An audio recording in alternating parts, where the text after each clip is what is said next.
Toledo and Bowling Green, a series characterized by equal parts competitiveness and malevolence. A couple of schools whose proximity fuels the hostility. The 69th edition of the Battle of I-75 in Ohio. Under clearing skies here at Deutsch Perry Stadium, it's senior day. 15 Falcon seniors playing their final home game. And this game takes on a huge bit of importance. Here's a look at the standings in the MAC. In the East, Miami has already won it all. They're 8-0 in conference play, waiting in the clubhouse. They will play Thursday against the winner of this game between Bowling Green and Toledo. The loser, for all intents and purposes, is done for the season. And Bob, we have two teams who pump up the volume on offense. Mark, this is going to be a high-scoring game. Both teams are ranked in the top 10 in the nation in total offense. Bowling Green and Toledo both run spread offenses and both feature great quarterbacks. By now, just about everyone in the country has heard about Josh Harris from Bowling Green. He's 6'3", all of 230 pounds, and averages about 320 yards a game total offense. Started his career as a running back. He's developed into an excellent passer. For Toledo, this is Bruce Gutowski's first year as a starting quarterback. Not as big of a threat as a runner as Josh Harris. He does a great job with play-action passes and bootlegs. Mark throws a lot of screens, quick passes, completed 72% of his passes. This might be a shootout today. And Bob, you talk about both teams passing and throwing the ball. Look at those flags blowing very briskly. The wind coming at about 15, 20 miles per hour across the stadium. So that could have an impact on the game today. Bowling Green won the toss, deferring to the second half.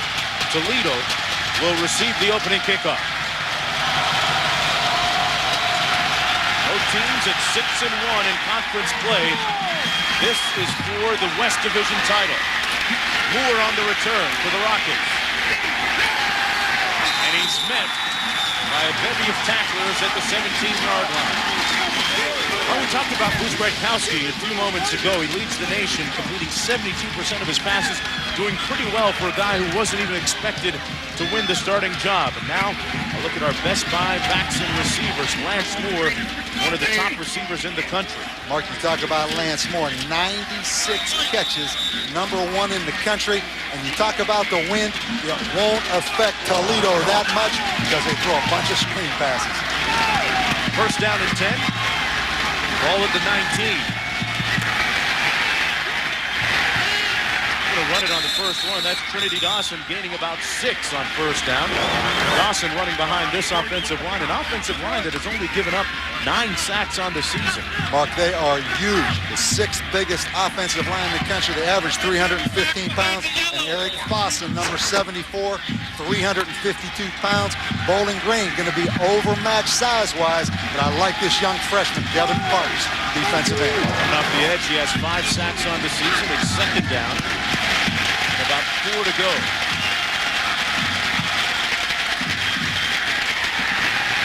Gutowski keeps it and almost intercepted. Great break on the ball that time by Dion Newsom.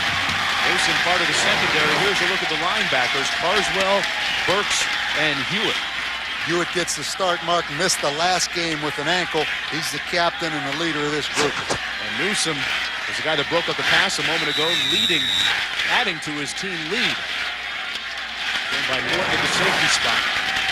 It'll be third down now coming up for the Rockets.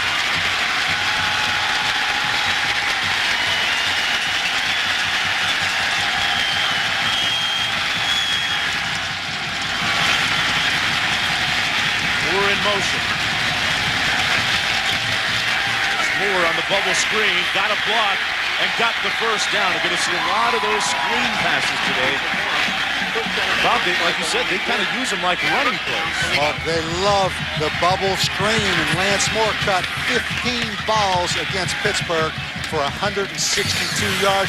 They're going to get him the ball. You're going to see him come in motion right here. You mentioned the bubble screen. You're going to see him bubble back from the line of scrimmage. Ball's thrown behind the line of scrimmage, and then it's run after catch. But I was down on the field before the game, Mark. This is a muddy field, and Toledo is a turf team, so advantage to Bowling Green. First down and 10 for the Rockets. Their first of the ball game.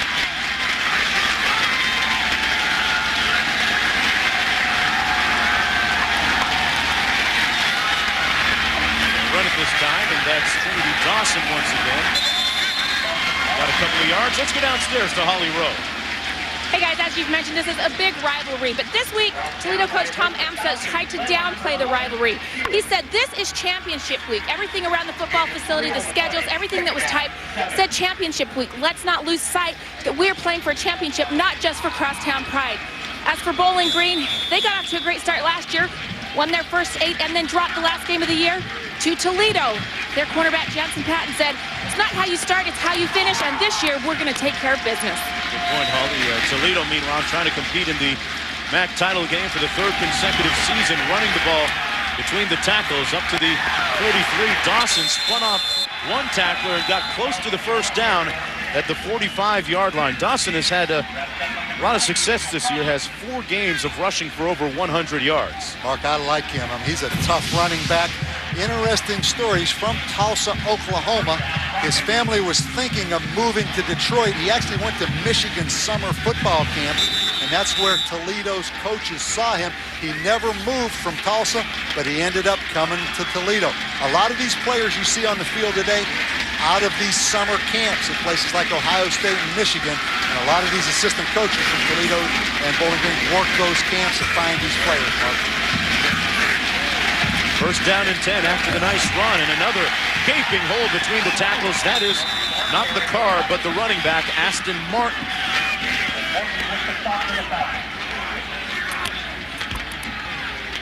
Martin with a nice gain out to the 46-yard line, a pickup of 9. Aston Martin, Mark, the fastest player on the team, state 100 meters champion in Michigan, and actually is named after the car. Ran like a truck on that one. Second down and 1. You see a lot of these multiple tight end formations here by Toledo. Interesting. They do a lot of different formation things and like to run the football out of those multiple tight end sets. They run it to the other side from the tight end formation. They get the first down. Greg Brandon, the first-year head coach, took over from Urban Meyer first season at Bowling Green and has kind of continued and built on that winning culture that Meyer started with. He's done a great job, Mark. And you talk about this rivalry. Holly mentioned Tam Asmuntz downplayed the rivalry. He didn't downplay it to us yesterday in that meeting we had with him. And he's been at Toledo an awful long time as a coach, a player. And Greg Brandon kind of new to this rivalry. A couple of schools separated by just 20 miles on I-75. First down and 10 for the Toledo Rockets. Running it again into the boundary. That's Aston Martin again. Martin with a nice gain. Got those small running backs that get it done.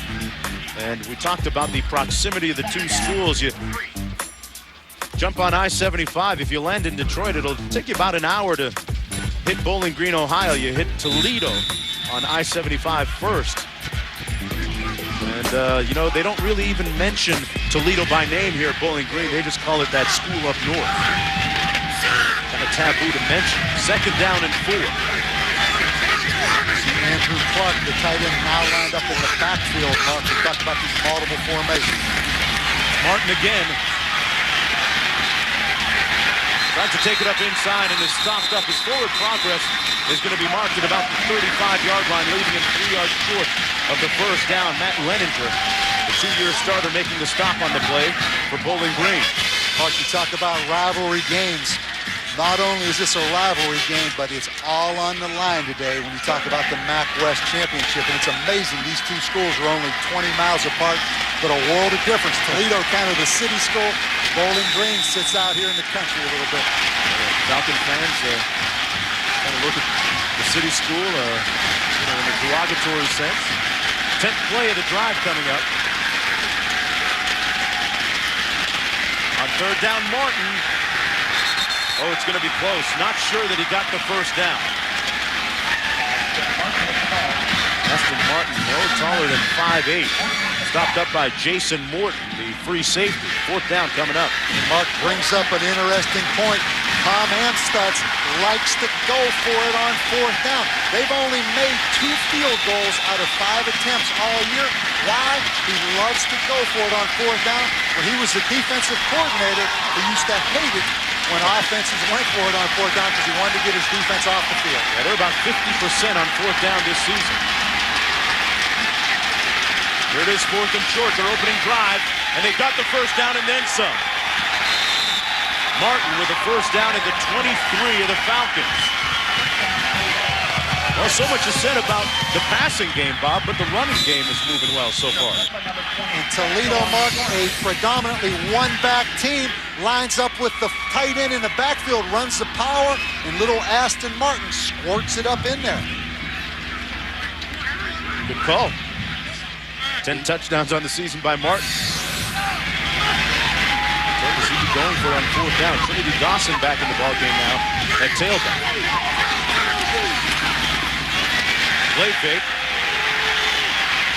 And Kelsey going to tuck it under and run. And he's brought down shy of the 20 by Morton and Mitch Hewitt. Mark, we mentioned Grakowski, excellent play-action passer. This kid's a player. He comes out of Pittsburgh, was not real highly recruited, but he's had some unbelievable games this year.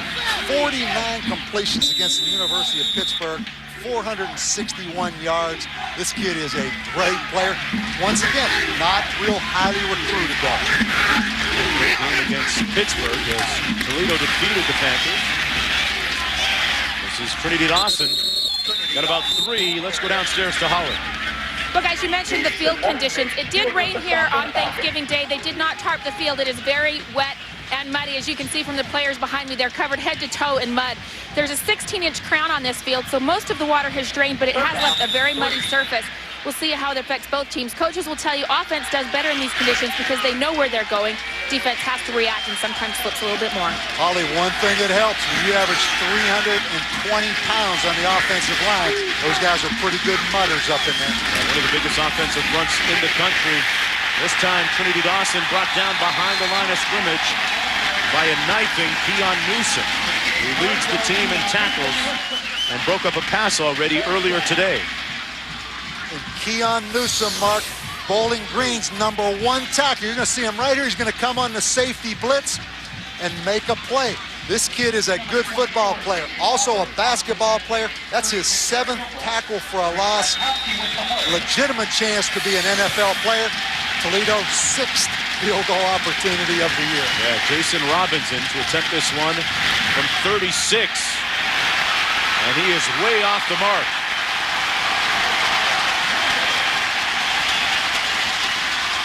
Well, it started off looking like a very impressive drive. It ends with no points on the board. Time for a break. When we come back, Josh Harris going to work for the Falcon offense. On the scoreboard, just underway here in the first quarter. Bowling Green and Toledo for the West Division title. And Bob, a 14-play drive by Toledo a few moments ago. How deflating is it? You come away with no points. Well, I guess we can see why Toledo's only tried 6 field goals now all year. He didn't even come close. Deflating, but a great boost for Bowling Green's offense. We finally get a chance to see Josh Harris, this big-time quarterback, Mark. All week long, the coaches have shown Harris an edited film of some of the third downs previously in previous games against the opponent, Toledo. Brought in to start contrast some of his shortcomings. He promised to shore them up this afternoon. First down and 10. Little option play. P.J. Pope got a first down. P.J. Pope, one of the best 5 backs and receivers. They have a slew of offensive weapons, including Cole Magner. Cole Magner, Mark, out of Alaska, 78 catches on the season. And you mentioned P.J. Pope has a chance to be a 1,000-yard rusher. Bowling Green, #2 in the country in total yardage. Mark, in the first play, you see the 2 differences in this spread offense of Bowling Green. They love to run the quarterback, and they love to run option, so it's different than Toledo. Harris back to pass, has plenty of time. And wide open at the 47, and they put it on the ground. Sanders dropped it. And they're going to rule it a fumble. Toledo ball. Mark, the first thing you're going to see here is the strong arm and quick release of Josh Harris. The second thing you're going to see, Steve Sanders, that ball is definitely a fumble right there. Without a doubt, he did have possession and a big, big turnover right here. You mentioned Toledo took the ball 8 minutes and didn't score. Bowling Green's offense, Mark, only one opportunity here and only 6 minutes left in the first quarter. Bowling Green's defense back on the field. Not getting much of a breather at all. Gronkowski for the second drive of the ball game for the Rocket offense. Two receivers, look to the bottom of your screen. They're going to run it through the pile. It's Aston Martin. Got about 4 on the play, up to the 40-yard line.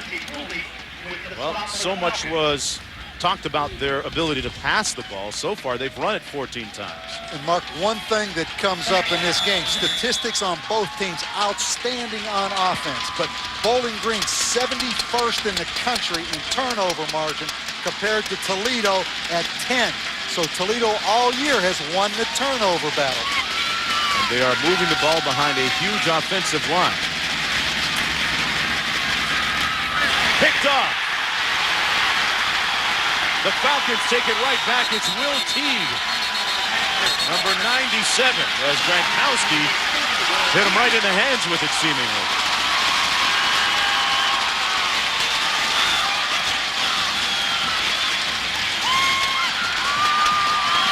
Teague got those hands up in a hurry, Bob, and it helped. And Mark, you're going to see Teague kind of spies coming off here in a zone blitz. Gronkowski throws the ball right to him. We talked about turnovers, and it takes a defensive lineman, comes up and gets it back to 1-1. An even game on turnovers gives Bowling Green's offense a chance to get back on the field. Will Teague dropping back on that zone blitz, and Bowling Green taking the ball right back at the 39-yard line, their own 39. That was the first interception of his career. And 5:47 to go in the first period. 6 left formation by the Falcons. Harris working out of the shotgun. There's the option. And chopped down at the 36-yard line is P.J. Pope by Patrick Body.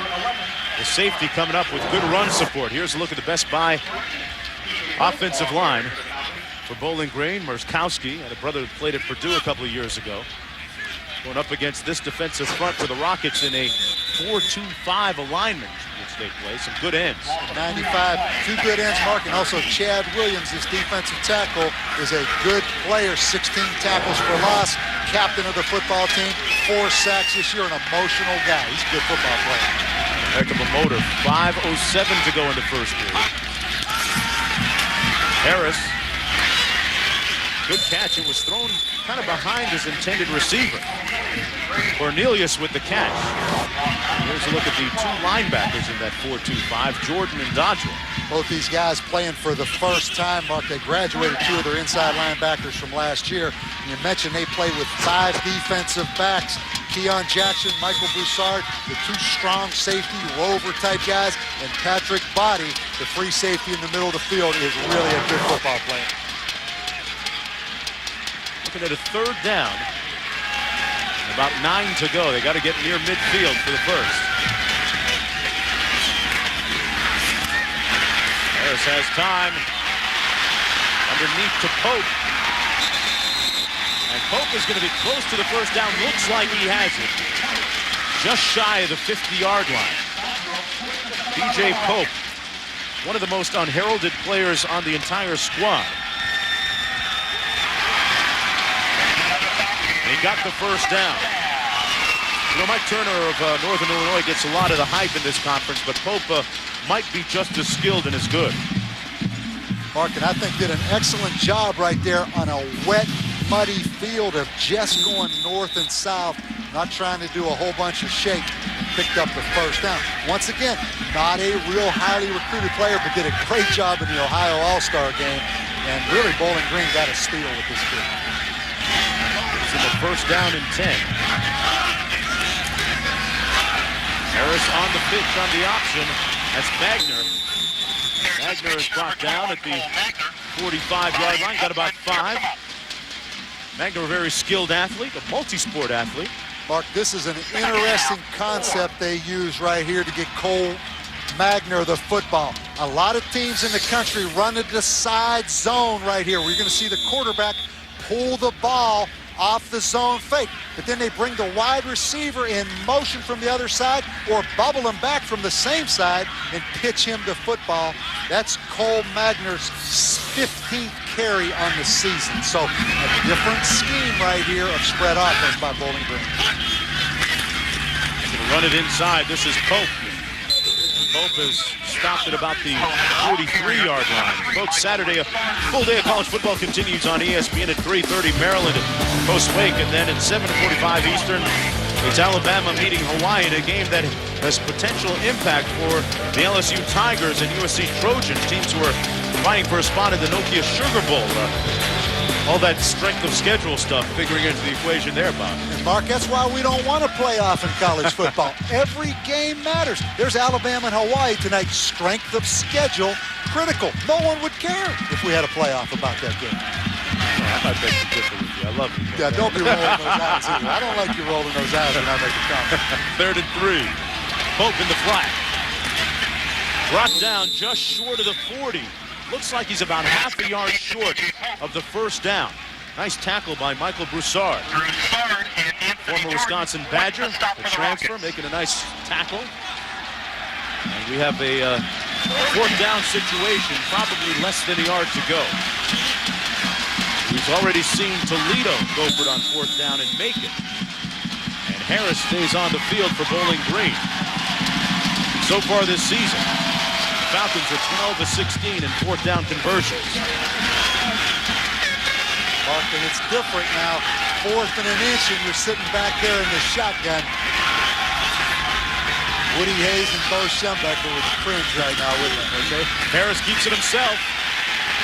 And that's why no lead blocker, and O'Feely comes up, makes the stop short of the first down. So the first definitive statement of the ballgame, Bob, made by that Toledo defense. Timeout on the field. We'll be right back.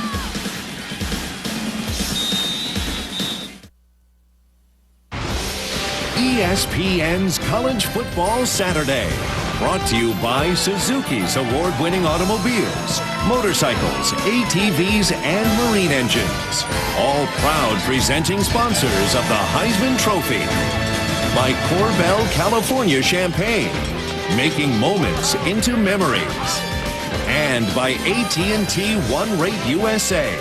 Call anywhere in the country, anytime for one flat rate. That was a scene just prior to the game. The Bowling Green Falcons in unison walking towards the stadium clad in orange. And a moment ago, they failed to make the first down. Toledo taking over now at their own 41-yard line. First down and 10 for the Rockets. Radkowski 0 for 2 passing so far. Have run the ball pretty well. Keeps it. Radkowski with a first down, pushed out finally at the 40-yard line. Radkowski takes a page out of Bowling Green's playbook, runs to the side zone right there where you obviously read the defensive end. The defensive end closes right here. We're going to watch at the top. The defensive end right now chasing the ball carrier on the zone play. Radkowski reads it, comes out with the side zone. No one at home, but one of the drawbacks of these teams, we saw 4th and short, Bowling Green out of the shotgun spot on 4th and short, Mark. And what a tackle in the open field. Coming off the corner, the Falcon defense led by Jansen Patton brought down Steve Odom immediately after making the catch. Jansen Patton marked 18 interceptions on the season. He's a 4.40 guy. Shows the NFL that he can come up and lay the wood, too.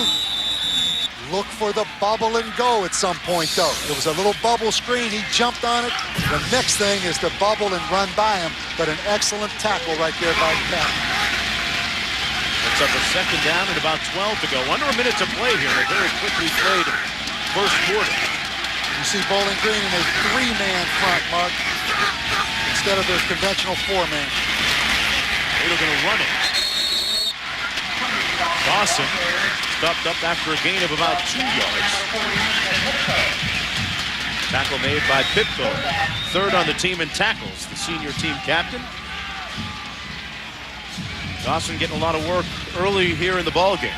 Mark, we talked about high-scoring game. Bowling Green comes in averaging 35 points. Toledo, 33 points. This game's going to be nothing at the end of the first quarter. Who would have thought? In this, the battle for the MAC West Division title, the winner of this will host Miami on Thursday. That's the end of the first period, and let's go to Holly and see what's coming up next. Well, you know this is a big rivalry game, and they play for the Peace Pipe. The trophy almost didn't make it to the game. We'll tell you about this morning's Comedy of Errors.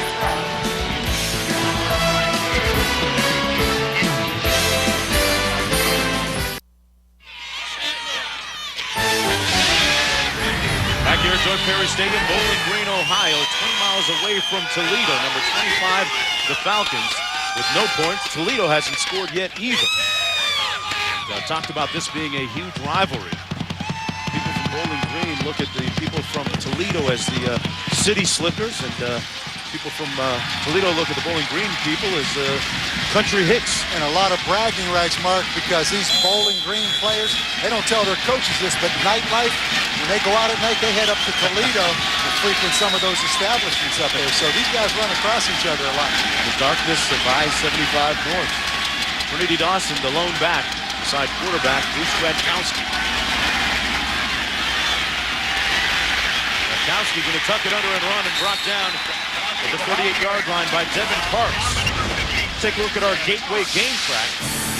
Both teams with a turnover so far. This one on a fumble. That was Bowling Green after the completion by Harris. And then they took it right back. Will Teague with the interception for the Falcon defense. And then on fourth down, the Rocket defense staunch in the middle, stopping the Harris run and taking over on downs. Into punt is Brandon Hannum, averaging about 44 yards per. With that rather intriguing and unconventional protection by the Bowling Green Falcons. This one, though, carries into the end zone. A 39-yard punt. It'll come back out to the 20. Time out of the field. When we come back, it's about Josh Harris and the Peace Pipe.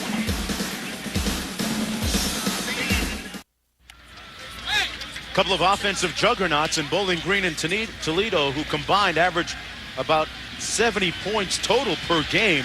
Zeros on the board so far. This is a very hotly contested series, split right down the middle pretty much. The last 34 games, each team has won 17. And for the Peace Pipe. We'll get more from Holly Rowe on that in just a bit. First down and 10 for Josh Harris and Bowling Green. Bowling Green only 9 plays in the first quarter. They've had over 600 yards offense 4 different times this year. 634 against Northern Illinois. Jones along with Bob Davey and Holly Rowe here at George Perry Stadium in Bowling Green, Ohio. Harris going to keep it himself. Got about 4. The winner of this game moves on to play Miami, the champion of the East. And let's go to Holly. Well, as coaches know, you go over extensive checklists before the game, especially a big rivalry game like this. Apparently, nobody thought to check off rivalry trophy. Did we bring it? The team arrived here at the game today, and they had forgotten to bring this trophy. It's the Peace Pipe. They've been playing for it since about 1948. Nobody had it with them, so they had to go back, find the football secretary. She's the only one who had a key or knew where it was. She drove it to Perrysburg Holiday Inn, switched off, and they finally got it here at the game. And who would have ever thought, just looking at that thing, it took so much. All right, Ollie, and pass complete to the 32. Let's go back to Reese in the studio. Okay, Mark, Trev Alberts and Mark May here with me. Coming up 3 o'clock Eastern Time, Mike Stoops is expected to be named the new head coach at the University of Arizona. Kirk Herbstreit reporting that this morning. Stoops expected to stay with Oklahoma through the Big 12 championship game, but then he will leave and assume duties as head coach of the Wildcats. Do you like the timetable that they've set? No, I don't. I think if you're going to accept the job at Arizona, you should go to Arizona right now. That's where your loyalties are, because they're not at Oklahoma anymore. Forget the timetable. He deserves it. He's going to be great at Oklahoma. They needed a tough pill down there. They're going to get it with Mike Stoops. Oh, way. Mike Stoops expected to take over at Arizona, 3 o'clock Eastern. Bob Stoops is going to join us later in the day on College Game Day Scoreboard. All right, thanks a lot, guys. Alexander making the stop on B.J. Lane that time. The 32. 11 yards to go for the first down. It'll be second down coming up. Mark, a big part of this game, we haven't had a chance to talk much about Toledo's defense, but they're primarily a zone team. Bowling Green's going to try to make them displace those linebackers and spread out with his receivers and run the football. Toledo, they're going to try to keep those linebackers in the box. So it's all about how many people in the box. Also, look for Toledo to bring those defensive ends down inside and make that football spill outside. Let's look at Lou West, the defensive coordinator for the Rockets. Bob, how much does it help them to make Bowling Green go east-west? Well, they love to run those quarterback wrap plays with Josh Harris going north and south. They want to spill him outside. But anytime you walk those linebackers out, you need to bring the defensive ends down inside, Mark, to replace those gaps. Right, second down and 11. Magner in motion. Harris complete. First down at the 47-yard line. Steve Sanders into Toledo territory. Steve Sanders, a big, tall receiver. Mark, this guy's about 6'4". Toledo right here bringing some pressure off the corner. Steve Sanders, good throw, good catch. Steve Sanders came to life last week, Mark. Had his opportunity with some injuries. Charles Sharon out of the football game. Actually, Charles Sharon attended a funeral, a death in the family. He stepped up and took advantage of his opportunities. Continues to play pretty well. This offense, a receiver's dream. First down and 10. Looking for the double pass. Magner back to Harris. He has a wall of blockers ahead of him. Josh Harris. Harris. Touchdown Falcons. Pass complete to Josh Harris. Touchdown Falcons.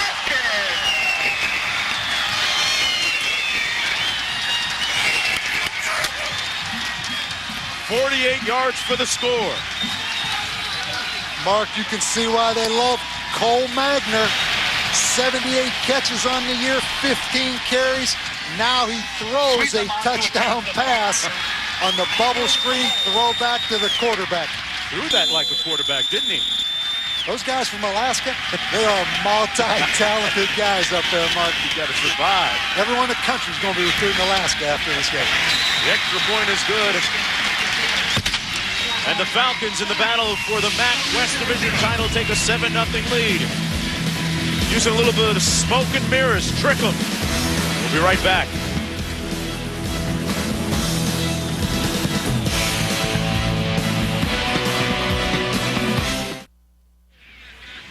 Well, we finally got somebody on the scoreboard. Number 25, Bowling Green, striking on the double pass from Magner to Harris. 48 yards for the score, and that was very well set up. That was Magner's 5th career touchdown pass, huh? Not bad for a wideout. Not much else to do up in Alaska but play ball, Mark. Those guys do a lot of different things. But a great story on recruiting Cole Magner. Urban Meyer was the head coach.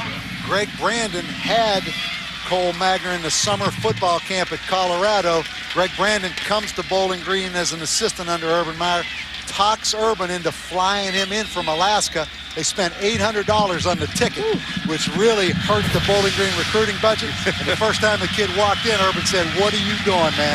He didn't look very good on the hook, but it was the best $800 Bowling Green ever spent, Mark. Had some injuries on the basketball team. He filled in very well there, too. This is Lance Moore on the return for the Rockets. And he is jettisoned at the 29. Let's take one more look at the touchdown. Mark, they're going to bring Rodney Gamby from the backside on the corner fire. They're going to throw the bubble screen, and because Gamby comes on the blitz, there is no one backside. So Cole Magner throws the ball back across the field, and look at this convoy. Not a great job blocking right here, but they don't need it. And Josh Harris takes it into the end zone. Great play design. Caught them in the wrong defense. And that Cole Magner is a good-looking guy. He might be a movie star someday, too, Mark. Got those matinee idol looks. Kind of a Fabio-type look to him. First down and 10, meanwhile. Toledo trying to counter. With 12-11 to go in the first half, they're going to run the ball. Nice gain by Trinity Dawson. Brought down just short of the first down. For more on Magner, let's go downstairs to Holly Rowe. Hey guys, not only did they have to get the $800 plane ticket and fly him in, but they had one scholarship left. The assistant coaches took a vote whether they should offer it to Magner. It was 6-5, but by one vote, he was offered a scholarship here at Bowling Green. I think they're pretty happy it went that way. No doubt, Holly. Well, Mark, the guy plays basketball, too. Had some injuries with the basketball team. He ended up starting a bunch of games. He had a personal foul, meanwhile, on the last play. That was why the flag was thrown. And they're going to bring this one back against Toledo. Going to spot it all the way back at the, well, it looks about the 23, 22-yard line.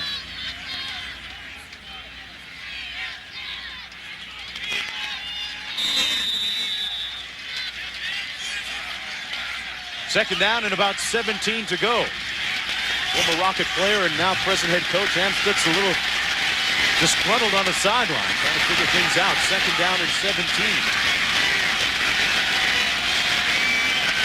Radkowski audibly throws it into the boundary, completed the 28 to Lance Moore. Well, Tuesday night's ESPN coverage of the ACC Big Ten Challenge presented by 989 begins with a double dip. First at 7, Bracy Wright and Mike Davis's Hoosiers meet Justin Gray and the Demon Deacons. And at 9 Eastern, T. Brown leads Illinois against Rashad McCants, Ray Felton and the Tar Heels. Illinois, North Carolina also available on ESPN HD, now available nationwide. The ACC Big Ten Challenge presented by 989 on ESPN. And we have a timeout on the field called by the Rockets. We'll take one, too. The winner of this moves on to play the Miami, the winner of the East. We'll be back after this.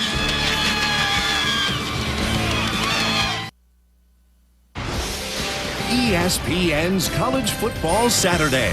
Brought to you by the next Ford F-150. Built Ford tough.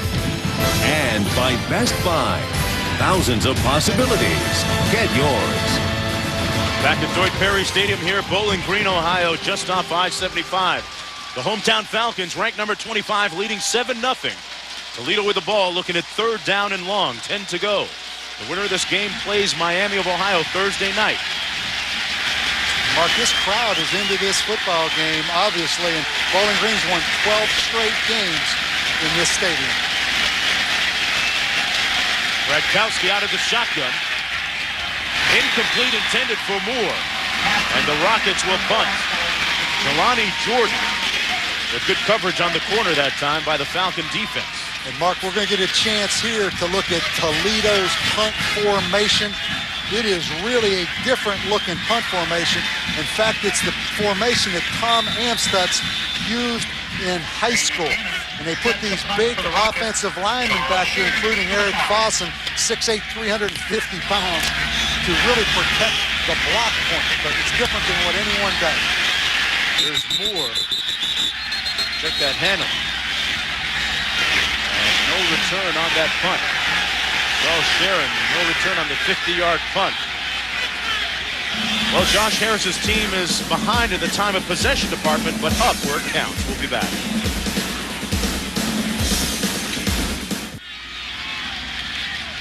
Bowling Green with the ball, first down and 10.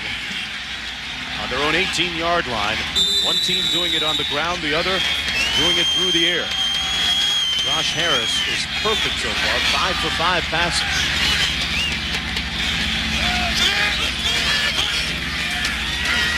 He's gonna run it this time.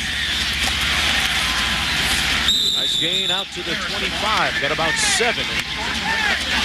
Can't sleep on the MAC conference. That has been a lesson learned the hard way by several teams and conferences this year. And I'll tell you what you see, Mark, these games at home where you have Toledo coming into a MAC school, or excuse me, Pittsburgh coming into a MAC school, Maryland coming into a MAC school, Iowa State coming into a MAC school. That's a good news, bad news. Because I'll tell you what, those BCS schools won't be coming back to those MAC schools after they see what happens. Tough to schedule them and get them to agree to come back, huh?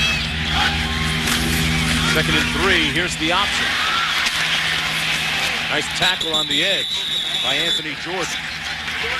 DJ Pope Brought down at about the 26-yard line. It'll be 3rd down and short. Mark, and Josh Harris came to Bowling Green as really a running back. He had over 100 yards rushing in a game, I believe, against Miami of Ohio as a freshman.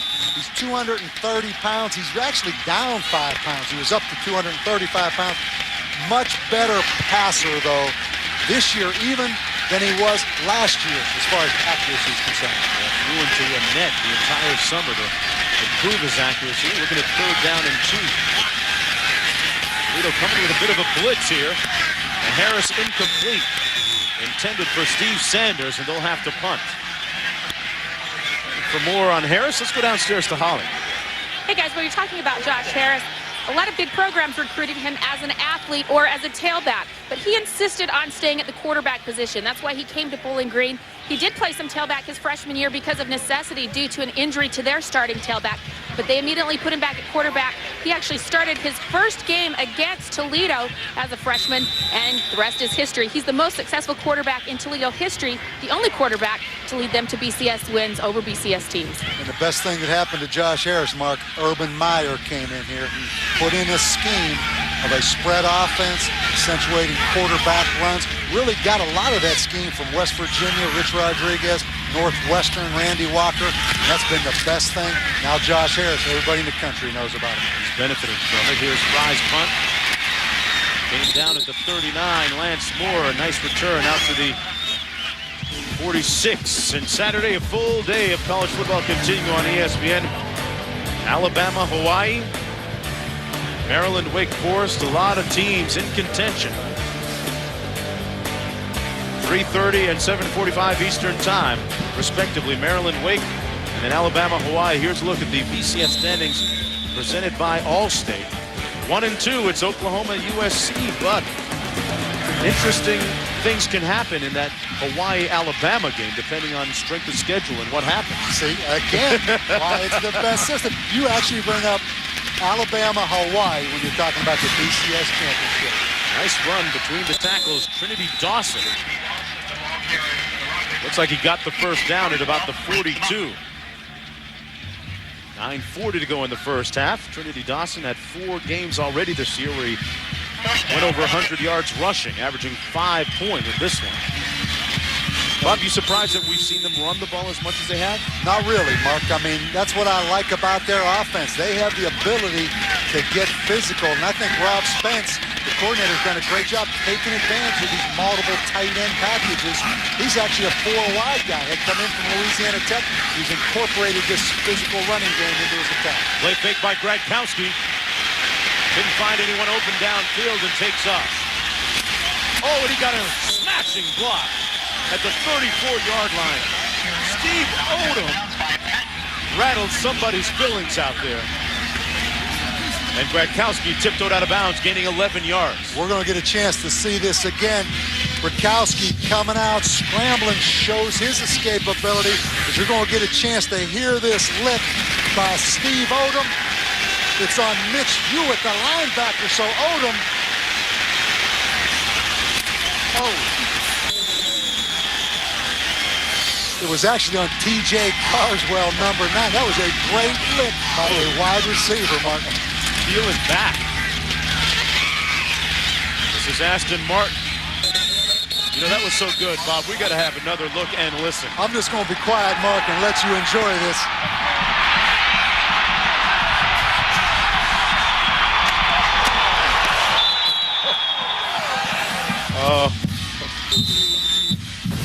I tell you, when he comes to, his clothes are going to be out of style. You don't see that doing the ACC Big Ten basketball challenge is going to be doing this way, do you? Not that wrong. You get a little bit of your fix of that right here in the football. It's a little close. 2nd down and 8. Martin again brought down at the 28-yard line. Aston Martin, a fast guy, former 100-meter state champ in high school, but on this type of field and this track, it takes a little more than speed to maneuver your way through the defense. Mark Burks made the tackle. You're right, and the home team has won the last 5 games in this matchup. I think this is a big advantage for Bowling Green because Toledo does play on artificial surface, and they practice on artificial surface. They practice right in their stadium, and it's a whole different dynamic when you get on grass, particularly muddy grass. Looking at third down now and 7 to go.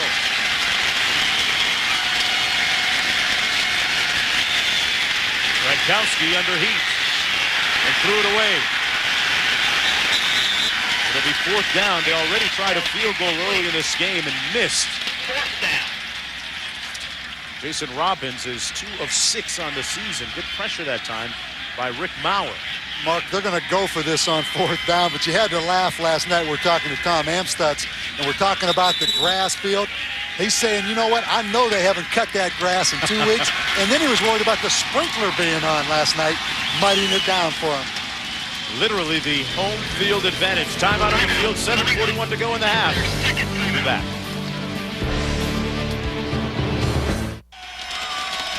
Toledo looking at fourth down. Bob, do you go for it or do you try another field goal attempt, in which they missed the first time around with Robbins? Mark, not to be sarcastic, but after watching Jason Robbins on that first attempt, I would definitely go for it. I mean, he's 2 for 6 on the year. His long is 37 yards. And if you look at his first attempt here, he blew a tire on that one. Yeah. He didn't really slip on the turf, but he kind of caved in. So they're going to go for it right here. Well, they made their earlier fourth down conversion. You're going to go for it again. This one a little bit longer, though. You got 7 to go. A little surprising, Mark. They line up in a bunch formation with a tight end in the game. Not as much empty formation as I thought we might see today out of Toledo, trying to stretch this Bowling Green defense out. They had a fourth down and 7. And we talked about the field. Yeah, Mark, that is really, I don't mean to interrupt you, that's really a muddy part, the middle of the field between those hashes. If Bowling Green wins, they're going to have to get this field ready for a game on Thursday night against Miami of Ohio. More pressing matters right now, though, on 4th and 7 for the Rockets. Clark in motion. Gronkowski completes it for the first down at the 11-yard line to Steve Odom. Odom having a successful year, has the most receptions ever by a Toledo freshman. Mark, you mentioned that a freshman receiver, he's going to come down right here and really just run a square-in curl route. Excellent delivery right there. Starts with the protection, Mark. Toledo's only given up 9 sacks all year. Big fourth down conversion right there. That's big. They have the 6th largest offensive line protecting quarterback Bruce Gronkowski. 17-yard pickup, first down and 10. Martin brought down at the 9-yard line by Keon Newsom. As we approach 7 minutes to go here in the first half. And again, you see Keon Newsom, the safety, but he's their #1 leading tackler up there making the play, Mark. He also plays basketball. Punt blocker kind of guy, does a lot of things. This kid has a chance to play in the NFL. Another one of those players. Bowling Green's gone outside the state, this time going down to Georgia to get him to come up there. Second down and 9. Martin in the backfield. To the side option, Gronkowski keeps it himself. Couldn't get by the corner, though. Jelani Jordan. Just shy of the 5. We're here in Bowling Green, Ohio, as the Falcons host the Rockets. I'm Mark Jones, along with Bob Davey and Holly Rowe. The winner of this game meets the winner of the East Division in the MAC, Miami of Ohio, on Thursday night in the championship title. Toledo trying to play in that championship title game for the 3rd consecutive season. Both teams at 6-1. And a huge advantage for Miami, I think, Mark, just on the 1 day more rest, having played yesterday, beating Central Florida down in Orlando. They get a chance to sit at home today and watch and get really an extra day preparation for the game. Toledo burning its final timeout with 6:24 to go until halftime. We'll be back.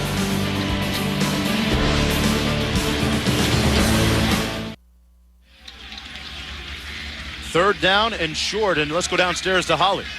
Hey guys, a lot of coaches call timeout to talk strategy, but the last 2 timeouts here for Toledo have been called in large part to clean their cleats. Before that big 3rd down conversion, they called timeout. Everybody came over and cleaned their cleats on this big white comb on the sideline. Again, here in the huddle, every key player on offense had to get his cleats cleaned either by the white comb or an assistant with a popsicle stick. That's good heads-up thinking, making sure every little detail is taken care of. All right, hey, Bob, did you ever have a cleat cleaning coach? Well, depending on how good that player was and how critical it was, I'd be out there cleaning it myself if it impacted winning or losing, I promise you, Mike. They can make a first down without scoring a touchdown. This is the 9th play of the Rocket drive. Still trying to find the end zone for the first time today.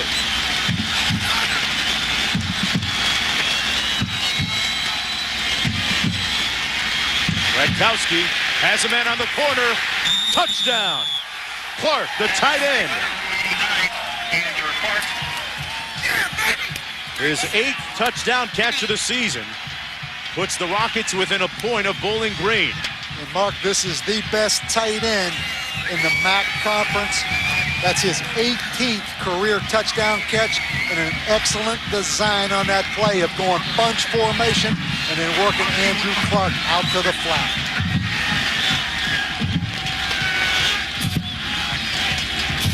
Keep an eye on Robbins here. Pop on the extra point. He slipped last time on the field goal attempt, missing. This time he knocks the extra point through. We're tied at 7 apiece. And that touchdown pass by Gradkowski was the 27th of the season, tying a school record. Time for Josh Harris to answer. Can he? We'll find out when we come back. Tied at 7, and Bob, it looked like on that last touchdown pass, Bowling Green had a tough time matching up. Mark, a great design. You're going to see Odom, the wide receiver, coming in motion. He's going to come down and pick, and Clark, the tight end, is going to work to the flat right here. Excellent play design. You're going to see Odom come inside. Clark works to the flat. Good throw, well-designed play. Andrew Clark, Mark, had a 66-yard touchdown pass against Northern Illinois on a 3rd and 33, maybe the biggest play in that game. I really like this tight end. He's a talented player. Tied at 7 with 6:19 to go. And go back to the 4th down conversion by Toledo to keep that drive alive. But I am concerned right now about the field goal extra point kicker, Jason Robbins for Northern Illinois. Mark, he's struggling even though he made that extra point. Don't look that comfortable. That's one out of bounds. It'll come out to the 35.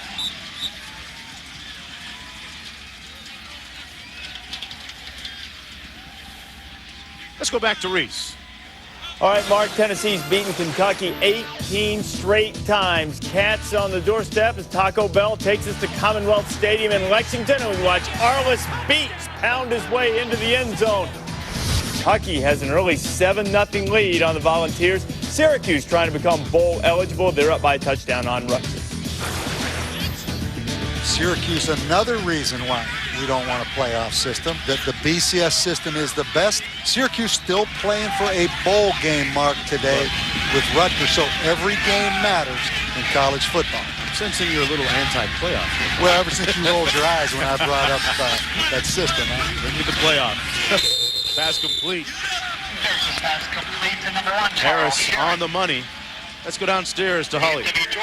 Well, guys, that last touchdown came at a cost. Aston Martin, their running back, took a monstrous hit. He's been on the sidelines going through the mother of all concussion tests. He's had to balance on one foot, close his eyes, do all kinds of tests. They still have not cleared him. They're still trying to see if he has the dilated pupils and a concussion. We'll let you know as soon as we find out if he'll be back in the game or not. All right, Holly. 2nd down and 5. Like Bowling Green moved a little bit early. Cornelius McGrady, number 8, the receiver.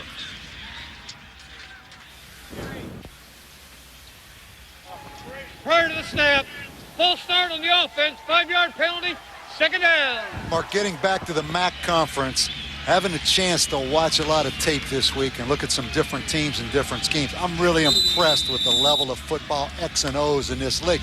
It used to be a little Big Ten I formation, line up and run, ISOs and power plays. It now is a spread out league, a lot of diversity, a lot of different styles of offense, and that's why you see these players like Josh Harris emerging. They got some of the highest scoring teams in the nation this time. But second down and 10. Little screen pass. Harris completes it to Pope, who was brought down immediately, stuck at the 34. It'll be third down and long. Interesting about Josh Harris, interesting temperament, Bob. A very quiet type of individual, quiet to a fault. Actually, last spring break, you're going to love this, folks. He went off and got married. Nothing strange or unusual about that, but he didn't tell anybody. Didn't tell his teammates, didn't tell his coaches. Came back and said a couple weeks later, hey, coach, by the way, I got married. Well, he wanted that gift. He registered at Tiffany's. He right? realized if he didn't tell anyone, there was no gift in the mail. Harris completes this one. Nice move by Pope, but he's brought down short of the first down. Let's go downstairs to Holly for more on Harris. Hey guys, well the reason that Josh Harris got married is kind of interesting. His fiancée Tammy was graduating from Ohio State. She needed to move away from campus and find a place to live, but they didn't want to live together before they were married. So they did it quietly and quickly so that they could obtain their moral standards. Kind of a nice thing for a college football player. It sure is. Harris is a former sweetheart and now his wife, a former track star at Ohio State. Over a three-point student also at Bowling Green. Mark and I spoke to him before the game. He is a heck of a young kid. On fourth down and 2. Gleason going to punt, standing on his own 30. Lance Moore standing at his own 20. They're not going to get this one off. Delay on the offense at the 5-yard penalty. Fourth down. Rick Brendan's team has run about half as many offensive plays as Toledo has so far. And Bowling Green, Mark, Greg Brandon right there. Really a pretty good decision. Let the clock run down. Toledo with no timeouts, although 3:46 left in the first half. Not a critical factor just yet.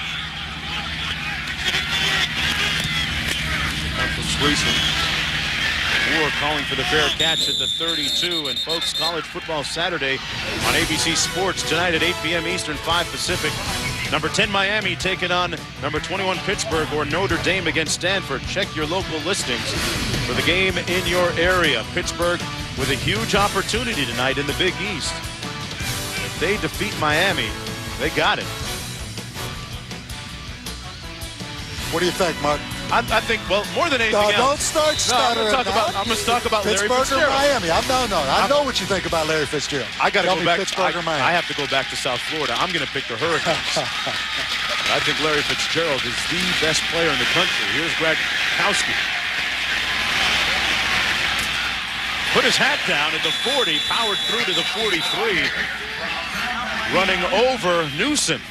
And Mark, these misdirection runs or play action, I think, on a wet field are really difficult on the defense to change direction.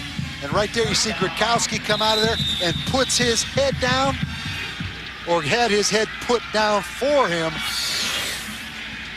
by Newsom, the free safety. Here it is now. First down and 10 as a result. Hope. Out near midfield, Dawson. Dawson, the ball carrier for Toledo. Number 94, man. Out near midfield at the 49-yard line, Trinity Dawson. Trinity Dawson, Mark, we find out a lot of little tidbits. Recorded a gospel album with his sisters that you were anxious to get your hands on yesterday. I listened to my share of, gospel music. Kirk Franklin and the family. 3:09 to go in the first half. Toledo doing it primarily on the ground. We haven't seen as many screens as we thought we would see, Mark, out of Toledo. Gronkowski looking for a man up top and going downtown. A flag down at the 15. Keon Newsom defending on the play in the secondary on Andrew Clark. Mark, we talked earlier when Jansen Patton jumped up and made the play on the screen. We said the next thing would be jailbreak and go or bubble and go. There we saw it. On the defense, on the eligible receiver, at the 10-yard penalty, first down. going to see Keon Newsom right there. Mark, good call because the jersey was pulled. Andrew Clark, the big tight end, didn't really affect the outcome of that play, though. By that, I mean Keon Newsom really didn't have to. An unfortunate call right there. Gives Toledo a first down. Newsom pretty aggressive there today so far. Playing well from the safety spot. He's already broken up a few passes. That time got caught. Toledo running at Trinity Dawson, and we are told now from the sidelines in Holly Rowe that Aston Martin has been cleared to return, although he will not come back on this series. Jelani Jordan making the stop on Dawson. Under 3 minutes to go here in the first half. First half, Bob, where we thought there might be a few more points on the board. No question, Mark, and this has to be frustrating for Greg Brandon because the longer Grabowski's out there, the less Josh Harris is out there for Bowling Green. And it keeps Bowling Green's offense on that sideline. Kowski back to pass again. Throws it up for grabs. Out of bounds, incomplete. Nice attempt by Lance Moore. Tiptoeing down the sidelines. That's the NCAA's leading receiver coming in. Mark, he's fighting it, trying to keep his toes in bounds. Really a great job by Lance Moore, but he is out of bounds. But great hand-eye coordination. Jelani Jordan, number 27 on the coverage. Only one reception today for Lance Moore. Came in with 96 catches, Mark. Looking at the 3rd and 5 here, Bob, for the Rockets. Clark in motion. Blitz coming, and they pick it up and get the first down at the 30-yard line. Moore, this time hung on, inbounds, tackled by Hewitt. Let's go back to Reese. All right, Mark, coming up on the Miller High Life halftime report. Trev, Mark will join me. Stoops leaving the Sooners. Don't worry, they still have the big one in place. What will be in the SEC? Maybe not what we expected, and we'll check out and see who your band is. Look at the SEC East, Mark, right now. Kentucky playing Tennessee. Kentucky winning up front. The battle physical right now against Tennessee. And I'll tell you about Miami of Ohio quarterback Ben Roethlisberger. Big day yesterday. All right, Mark, yeah, that brings up a good point about Miami, Ohio, and the way they beat Central Florida. Central Florida expected to do a lot better this year, Bob, considering they made a little bit of noise with a bit of bravado coming in. No question, Mark. Every place we went yesterday, people talked about Central Florida and some of the statements they made getting into the MAC. And Gradkowski keeps it, getting the first down. It'll be 1st and 10. There's a look at the East standings. Central Florida, previously mentioned, finishing up at 2 and 6. Roethlisberger doing a great job for Miami, Ohio, leading them to a perfect 8-0 in conference play. Miami, Ohio already accepting a bid to the GMAC Bowl in Mobile. 1st down and 10 for the Rockets on the move. With 1:20 to go. They're out of timeouts, though. Gradkowski going to run and falls down at the 26.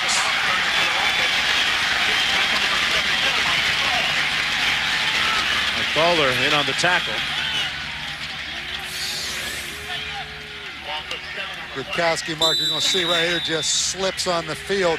Really a good job by Bowling Green's defense. Nowhere to really go on the quarterback draw. Number 77, Mike Thaler on the play.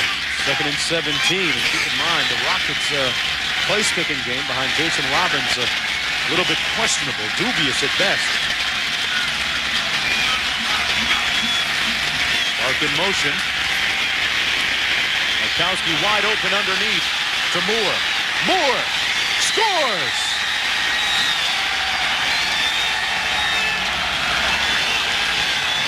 And the Rockets cash it in.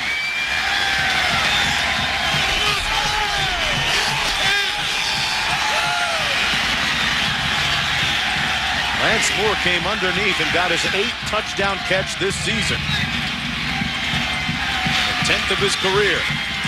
Great protection again, Mark, and it allowed Lance Moore time to come from the opposite side of the field on a shallow cross route.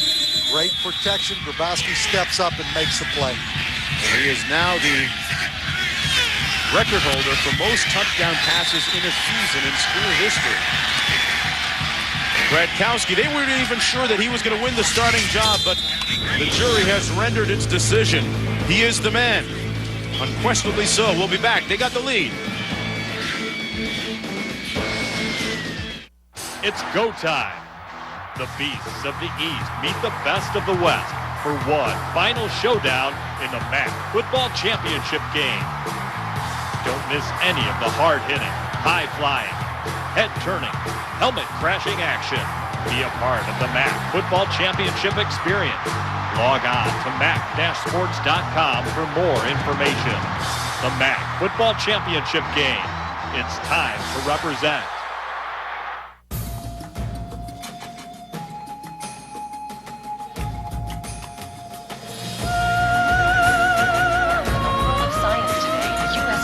Announced a major breakthrough in the treatment of one of them. Flight 482 preparing for delivery. Bowling Green State University, the caliber of education needed to empower the next generation of leaders. The Rockets now with 14 unanswered points to take a 7-point lead with 29 seconds to go. Pretty impressive drive, using just 3:10 on the clock and managing the clock well, Bob, with no timeouts remaining. And Lance Moore coming to life, Mark, on that drive.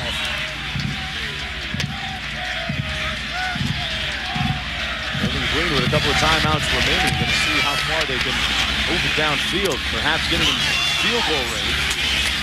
Quick kick comes down to the 35, and let's take one more look at the touchdown. Mark, we're going to look at this, and it all starts with protection. And watch the center, Odenthal, right here. He's engaged on a defensive lineman, but he feels the linebacker coming, and he comes off and makes a great block on Javon Burks right there. Allows enough time for Lance Moore to come across on the crossing route, but a great job by Odenthal. Gave enough time against zone coverage for those clearing routes to work, and Lance Moore coming underneath. Now, you're not going to find a better illustration of how the offensive line does an unheralded job. People don't notice that unless you watch a replay or three. And Mark May jumped out of his seat back in Bristol, Mark, on that. Harris on the move. Slides into the 44, a couple yards short of the first down. With 10 seconds to go in the first half, the Falcons trailing after taking a 7-0 lead. Josh Harris came out on fire, completing his first 6 passes, but right now, Greg Brandon's Falcons trail 14-7.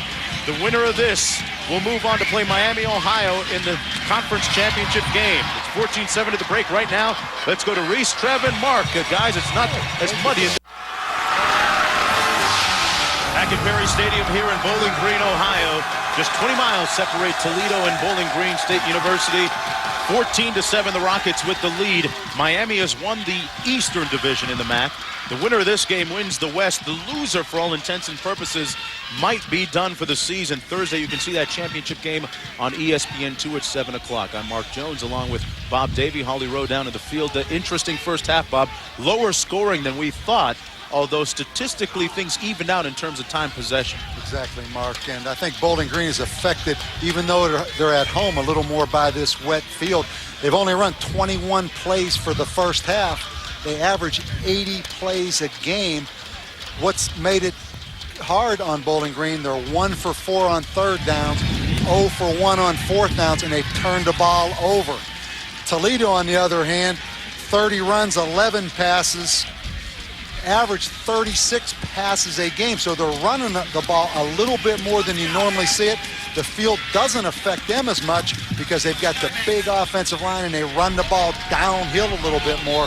Bowling Green, more of a finesse running team. I think this field affects them and Josh Harris in the running game more than it does Toledo. But Mark, bottom line, one half of football for the MAC West Conference Championship. Chance to play in the conference championship game, and Bowling Green gets the ball here to start the second half. Bowling Green trying to make it into that title game. Toledo, meanwhile, has played in that MAC championship game for the last 2 years running, trying to make it 3. Remember, it is blustery, the wind blowing across the field, from the north side to the south side of the stadium. Rockets kicking off. Bowling Green, the Falcons to receive. Back at the 15-yard line, that's B.J. Lane. Lane plowing out to the 28. Let's take a look at our Gateway game tracks. The coach and points of the game so far. Josh Harris started off hot, made his 6 completions in a row to start the game, but this was the touchdown run on the pass from Magner. 48 yards for the score, then Gradkowski countering and hooking up with Moore on that one for the touchdown score as they went ahead 14-7, and the winner wins the West and plays Miami, Ohio on Thursday. 1st and 10 for the Falcons at their own 29.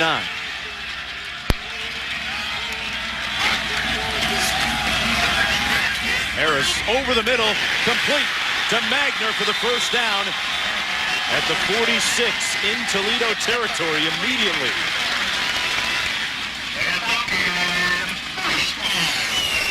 Bowling Green in 2-by-2 formation, balanced. Toledo a 3-deep team right there, and they split the free safety with Cole Magner going up the seam. Mark, the strong safety tried to carry him, but a great throw by Josh Harris. 25-yard pickup. Nice run by Pope. Made one tackler miss. Down to the 42. Let's go to Holly.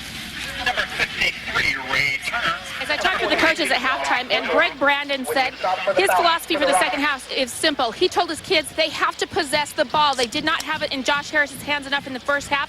They've got to change that. He also said they've got to stop the running game. Toledo has been uncharacteristic and gashed them on the ground. Now for Tom Amstutz and the Rockets, he told his kids, now's the time you believe in yourself. Play with your heart for 30 minutes, and we play for the championship. All right, Holly, 2nd down and 7.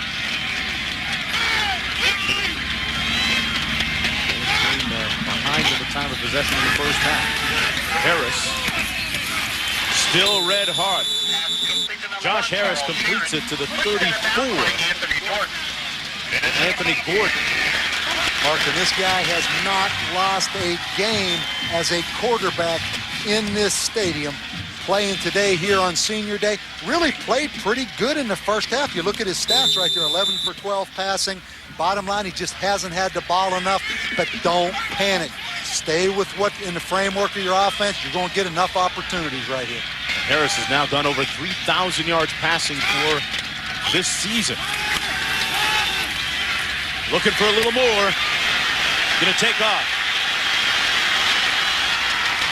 Harris falls down at the 27. Brock Dodgerow making the stop, the leading tackler on that Rocket defense. And you see Greg Brandon's hand, his plan coming out here in the second half, Mark. Spread the field a little bit more with the empty formation, run vertical routes, and if it's not there, Josh Harris can take off and run with the football. So not running the football as much here, spreading it, and trying to throw the football up the seams against this 3-deep type coverage. And he's been a lot better this year, completing those mid-range passes. Between 10 and 20 yards. Here he is on the side option. Into the boundary with Magner. Tackled immediately by Anthony Jordan, second on that defense with 121 tackles coming in. And Mark, I don't think this field is real conducive right now for Bowling Green's running game. As you can see, it's an east and west sideways type running game with no chance of a cutback because the field's so soft. So their best bet is probably the quick passing game, running those receivers up the seam. Well, Bob, we've got a 3rd down and short coming up. And fresh in Harris's mind is his inadequacies on 3rd down last year. 3rd and 3, bent on improving that in this game today.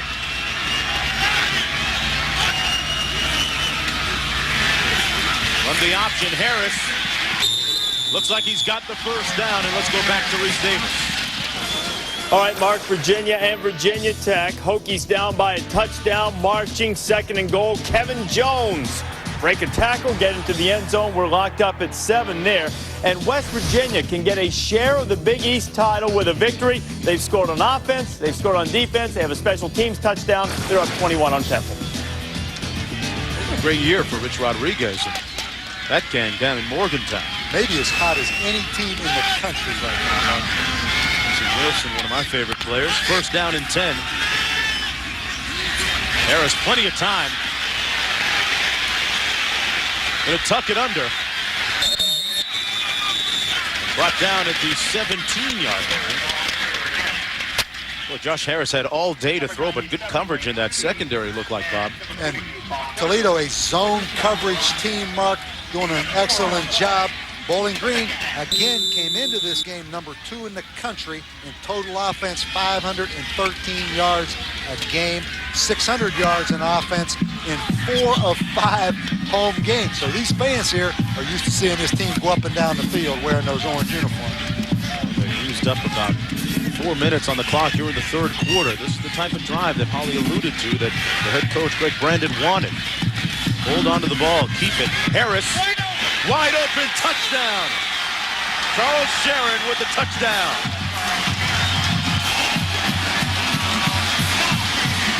Mark, that was a great design, a different kind of play-action pass than I've seen. They faked it inside zone. Josh Harris 2 steps down the line. He pulls back off the line and throws the ball down the field. That's the first time I've seen that play. That's an excellent design play. Greg Brandon and his coaching staff tweaking their tendencies and trends a little bit. Something new, a little wrinkle. And we are knotted at 14 apiece. Josh Harris replying for a touchdown late in the first half. Throwing a dart and a strike. We're tied at 14. Back after this.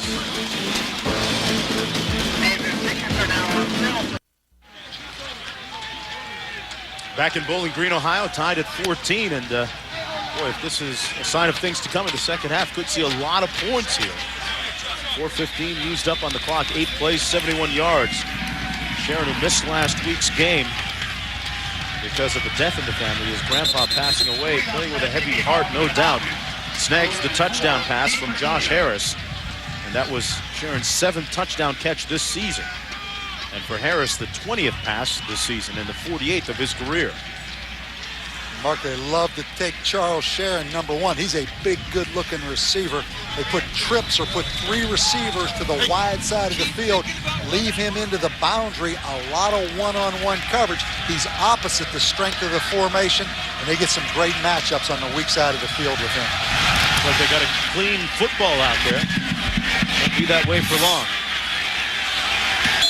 That was close. Lance Moore wasn't quite sure where he was. One more look at the touchdown. Nice pass by Harris. Mark, a lot of different wrinkles in this spread offense. Right here, you're going to see Josh Harris. He fakes it to the side zone right here.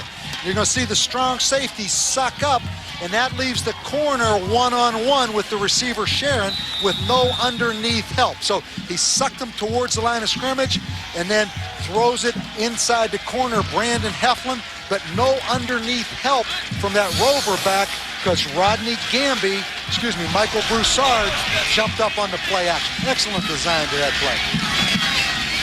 See if Gretkowski can counter here. First down and 10. Brought down after a gain of about 1. Let's go downstairs to Holly.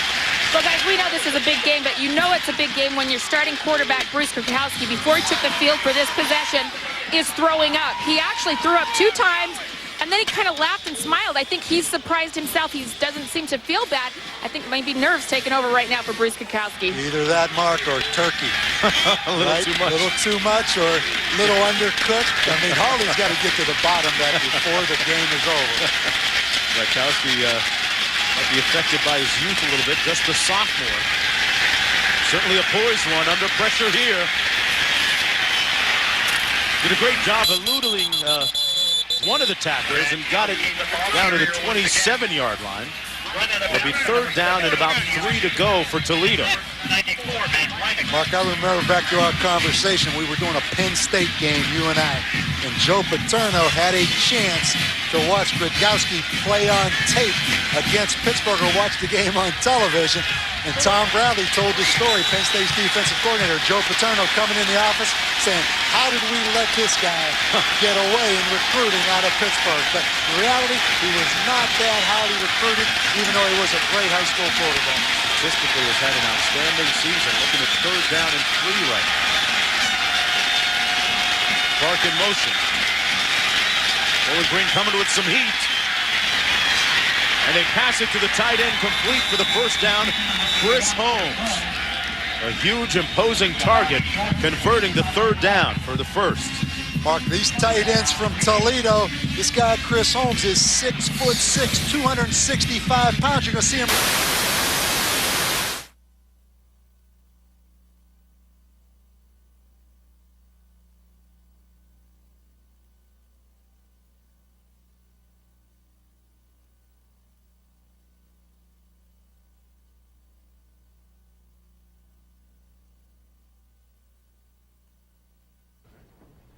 And we apologize for our technical difficulties in the Toledo Bowling Green game right now. We have people working on that, and we will get the feed restored just as quickly as possible and get you back out to the action for the MAC West Championship. We will continue with our coverage of college football here on ESPN right after this break.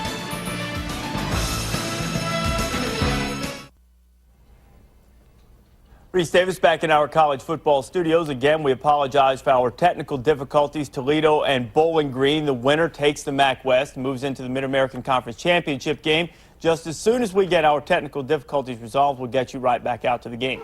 In the meantime, the news of the day is that Mike Stoops is on his way to Arizona. The Oklahoma co-defensive coordinator will take the job and be introduced at a press conference in just over an hour from now. ESPN's Kirk Herbstreit reporting that story this morning. So Mike Stoops will stay with Oklahoma through the Big 12 championship game, but he is expected to not be there for the bowl game.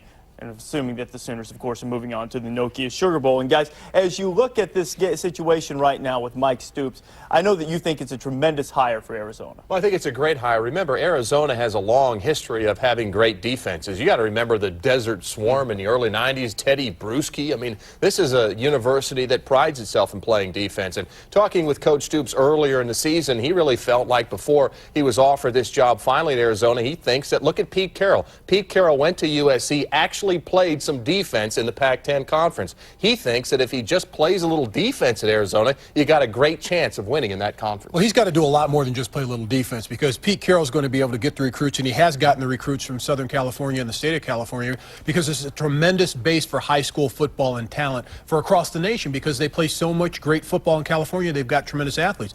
Now at Arizona, you've got to compete with Arizona State, which Dirk Cutter's done a nice job there. This year they've stumbled a little bit, but last year they've done a pretty good job going to a bowl last year. But I think the key at Arizona is you have to recruit the athletes first and foremost in the state of Arizona. Then after that, you've got to go to California and branch out. And I think for Mike Stoops, he's got to get on the recruiting trail, because he's behind the 8 ball right now. And you know what Mike Stoops can do, though, guys? He can go to those high school kids and show them rings, and he can say, look, he has the credentials. He can go to these high school kids and say, you want to be part of something special? What he has to do first and foremost, Mark mentioned it, is get those kids in the state of Arizona who may be going away to the USCs or going away to Ohio State, and keep them at Arizona. Well, the first thing teams like to do, they like to win the press conference. And I think from a battle of public perception, certainly this is a win in the press conference. Bob Stoops will be joining us on College Game Day Scoreboard coming up at 7 o'clock Eastern Time. We'll talk about that and other issues regarding Oklahoma. Of course, we're in the middle of our game, Toledo and Bowling Green, and they are still playing in the third quarter. We're having some technical difficulties.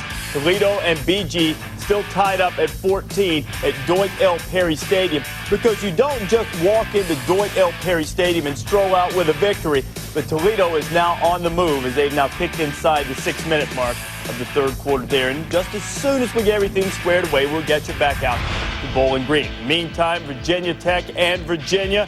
This is Matt Schaub looking right down the middle for his tight end, Heath Miller. Schaub on senior day had his parents out there. Al Groh has asked for the crowd to be more enthused at Scott Field. Get rid of the rep ties. Paint your bodies. That's what Al Groh wants. What he doesn't want is Kevin Jones scoring. And Kevin Jones, you know, we've talked about one of the best running backs in college football, but I think Matt Schaub, is there anybody in college football, guys, who does a better job with a short passing game? Always right on the numbers. A very accurate passer is Matt Schaub. Right now, those two teams are tied at 7, still fairly early in the second quarter of that game. West Virginia and Temple, the Mountaineers with a victory can get at least a share of the Big East title. Not likely that they will be able to position themselves for the BCS bid. They're still going to a fine bowl game. West Virginia scored on offense, defense, and special teams already against Temple. See all of these Big East teams with 5-1 records. Miami and Pittsburgh, they play tonight. The winner of that game, in all likelihood, will clinch a bid in a BCS game. We're working on our technical difficulties. Toledo and Bowling Green. Toledo's just kicked a field goal, 17-14. Try to get you back out to that game in just a few minutes.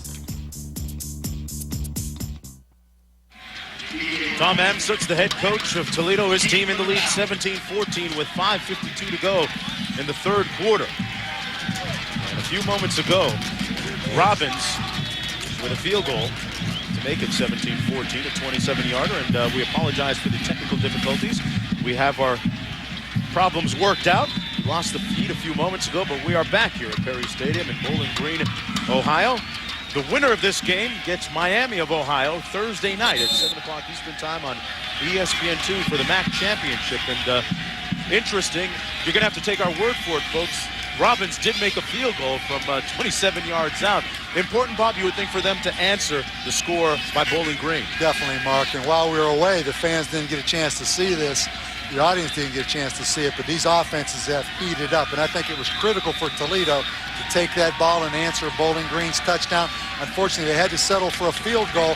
They had a wide open Odom open on a play-action pass. He slipped and fell, but they did get the football down into field position and hit a 22-yard field goal. Here's the kick. Back at the 8-yard line, it's B.J. Lane. Lane. Down an alley out to the 38, and while you were away, let's recap exactly what happened. Odom on a key conversion was made a catch wide open, the freshman. And then in the backfield, Trinity Dawson, and a key conversion on third down. And here's the field goal. Video proof that Robbins made it from 27 yards out. Now 3 of 7 on the season. And now it's the Falcons' opportunity to respond. Josh Harris and that Falcon offense was very efficient on their opening drive of the second half. This is their second possession. First down and 10. Magner in motion. A quick hitter with a nice hole out to the 46. B.J. Pope. Patrick Body made the stop coming up from his safety position. Found a nice little crease in the offensive line there. He did, Mark, and an excellent tackle by Patrick Bodie, the free safety in Toledo. We mentioned a 3D team, so that safety sits in the middle of the field. And Patrick Bodie, that time 6'2", 200 pounds. Excellent tackle. Gives him a second down and 2.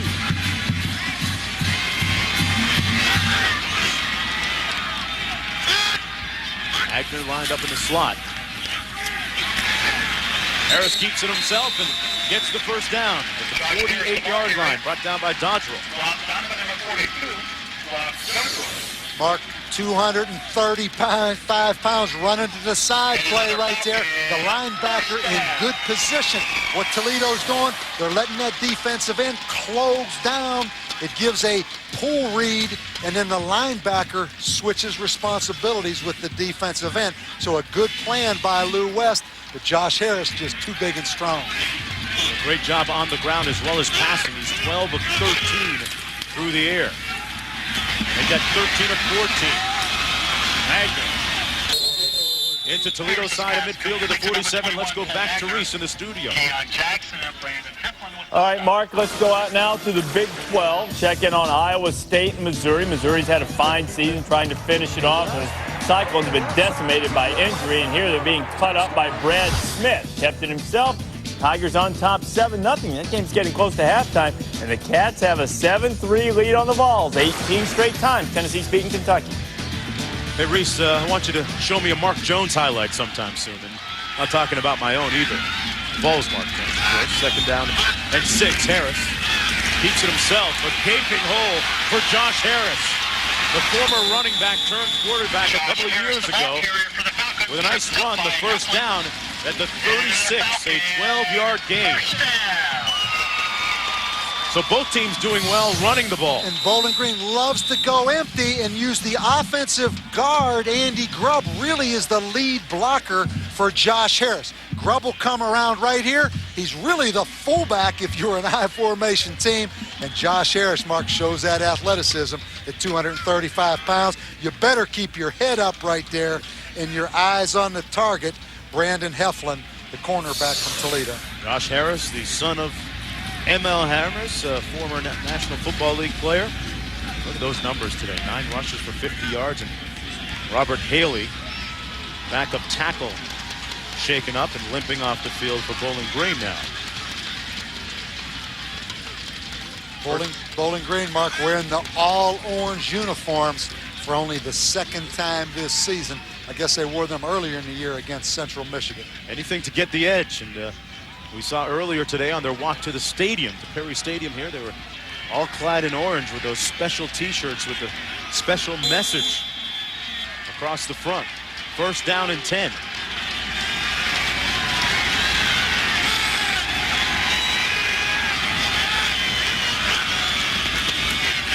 Harris throws it back the other way to Sharon. Got a good block. Down to the 20-yard line. Charles Sharon, who already has a touchdown reception, got a great block from Scott Merskowski. A 17-yard gain, Bob. Again, all 3 receivers to the field. They put Charles Sharon into the boundary by himself. They're going to run the jailbreak and pull the lineman out, Mark. But when you have a great receiver like Charles Sharon, you get him on the opposite side of the formation. You see Merkowski right there, the center, come out and get an excellent block. First down and 10, under 4 minutes to go now in the third quarter. Falcons trailing by a field goal. Harris keeps it on the option and got swarmed back at the 23-yard line. The charge led by Williams. Williams, 9 tackles for loss on the season. That time got to Harris. And one thing for Bowling Green, you notice Josh Harris runs the ball a lot. I mean, just look at his uniform right there and the mud on his shoulder pad right there. But they have an excellent backup quarterback in Omar Jacobs, 6'4", 220 pounds, a freshman from Delray Beach, Florida. But the reality, Josh Harris, late in the season, Mark, he's going to do whatever he has to do to win this MAC West Conference Championship. No doubt. Second down and 12. Harris has completed his last 8 passes. With a run and slips on that bad turf and falls at the 22. Let's go down to Holly.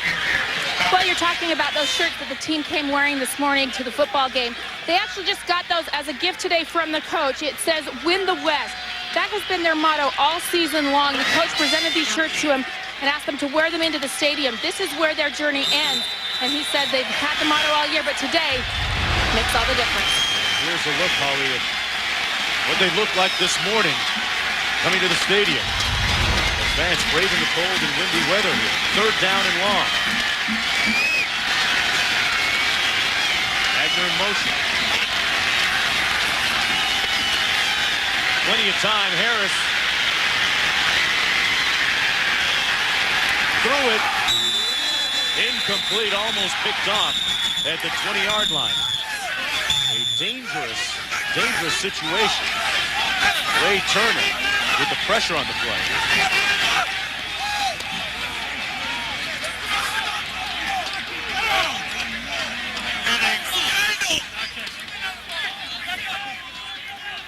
It'll be ruled incomplete. You see the very end here, Menifee, the defensive lineman out there, really did have a chance to intercept that, Mark, but he obviously dropped that football. You said defensive lineman, right? Well, that's... Into attempt a field goal now. Susan from, I'm going to say, about 41 yards out. The wind in his face. And Mark, that plant foot, his left foot, critical to get it down in this muck out there. 5 of 12 from beyond 30. But the numbers defy those pictures. We are knotted at 17 with 2:01 to go in the third. Holly Rowe, what's coming up? Well, guys, you won't believe what fans went through to get here this morning and to get the best seats in the house. We'll show you our unsung hero coming up next.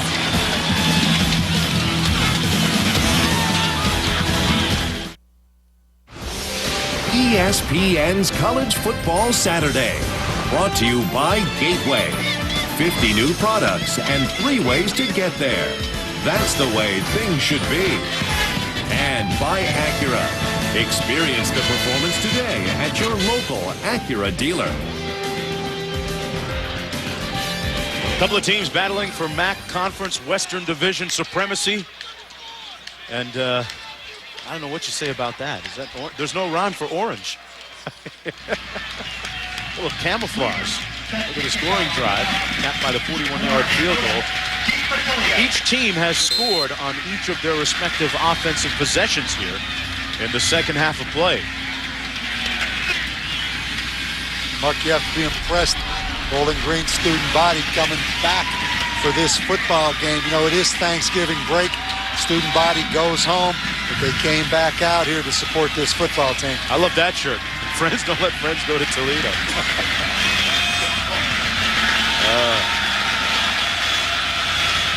Couple of schools separated by just 20 miles. Interstate I-75 comes down to the 5. That's Lance Moore. Nice return by Moore out to the 34. More college football coming your way on ESPN at 7:45 Eastern Time. Alabama and Hawaii. A game that has a potential impact on the BCS standings for LSU and USC. A couple of teams who are fighting for a spot in the Nokia Sugar Bowl. And at 3:30 Eastern Time, it's Maryland Wake Forest. 1st and 10. See if Bruce Gradkowski now can answer with a score of his own offensively.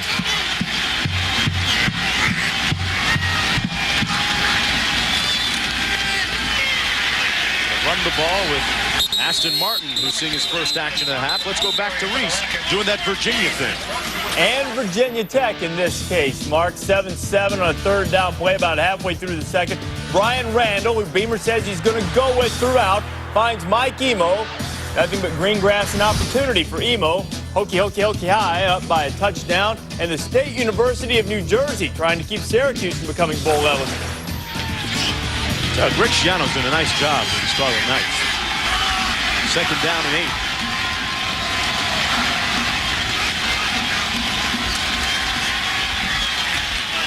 Gradkowski complete to Moore underneath, and he got rocked immediately by Jordan. And let's go down to Holly for more on our unsung hero. Well, guys, as is with many student sections in college, it's first come, first serve with the tickets. So my unsung hero today are these guys. They got here this morning at 3:30. 4 of these 7 kids camped out at the stadium with nothing but sleeping bags. Tyler Swarden, Tony Graham, Nick Graham, Austin Schuler, Jolie Allen, Chris Myers, and Bruce Vermette. 4 of them are from Bowling Green, 3 of them from Toledo. And when asked why they camped out, their response was, it's football, it's the MAC, and this is a big game for us. I'll tell you, man. All right, Holly, you know what? Doing that, Bob, without heaters, like us up here, that's really worthy of the unsung hero. You realize most of the student body, Toledo, Bowling Green, they come from the Midwest, so they're inherently a little more tough, a little tougher than guys that live in the South. I'm talking about you living in Miami. Give me 60 more degrees, I'd be fine. Meanwhile, Moore went over 100 receptions for the season. Tops in the NCAA. 3rd down and about 2 to go. Trinity Dawson back in the ballgame for Aston Moore. Under a minute to play in the 3rd. A jumbo formation here. Moore, don't think he made it. Short of the 1st down, just beyond the 40. Keon Newsom, of course, once again knifing in to make the stop on Dawson. And it's 4th down. Now, Bob, do you go for it here? You're in a nice part of the field to do it near enough, you would think, to midfield. No, Mark, you have to go ahead and punt it. You have to punt the football, and I think what Tom Amstut's doing is waiting to see is the wind. It's hard to tell up here. Maybe Holly can tell us which way the wind is working right now. Obviously, he's going to let it run down to the end of the quarter, kick with the wind. That's going to be, looks like, the last play. And we have a timeout. Bowling Green called a timeout. The 4-time expired here with 2 seconds to go in the 4th. And obviously, Greg Brandon going to make them punt into the wind, Mark. And gain every valuable inch, every valuable yard. And Brandon, if we didn't think that he understood the magnitude of this rivalry, he certainly does now. Well, Tuesday night, ESPN's coverage of the ACC Big Ten Challenge presented by 989 begins with a double dip at 7 Eastern. Bracy Wright and the Hoosiers take on Justin Gray in Wake Forest. Then at 9, Dee Brown in Illinois take on McCants, Felton, and Sean May in the Tar Heels. Illinois, North Carolina also available on ESPN HD, now available nationwide. So call your cable operator. So, Bob, a couple of seconds to go in this period. Looking ahead to the fourth quarter, the one thing that seems to be a bit of a common thread is that neither team seems to be able to stop the other team, especially running the ball when they're doing it. Yeah, Mark, I mean, two explosive offenses, both of them in the top 10 in the country in total offense. A little bit surprising it's only 17-17 right now, but the field and the wind conditions and two good defensive teams, but these offenses are heating up right now as we head into the fourth quarter. Again, a look at Toledo's punt formation, which is different than any I've seen. The big three guys back here. The last time Bowling Green tried to send a guy up over the top of that three-man wedge. Looking into wind, back is Sharon. Trying to get an angle, but lost ground all the way back to the 7-yard line. Knotted at 17, 3 quarters in the books. This for the MAC West Division title. Josh Harris ready to go to work offensively. Will it be Sharon catching it at the other end? We'll be back.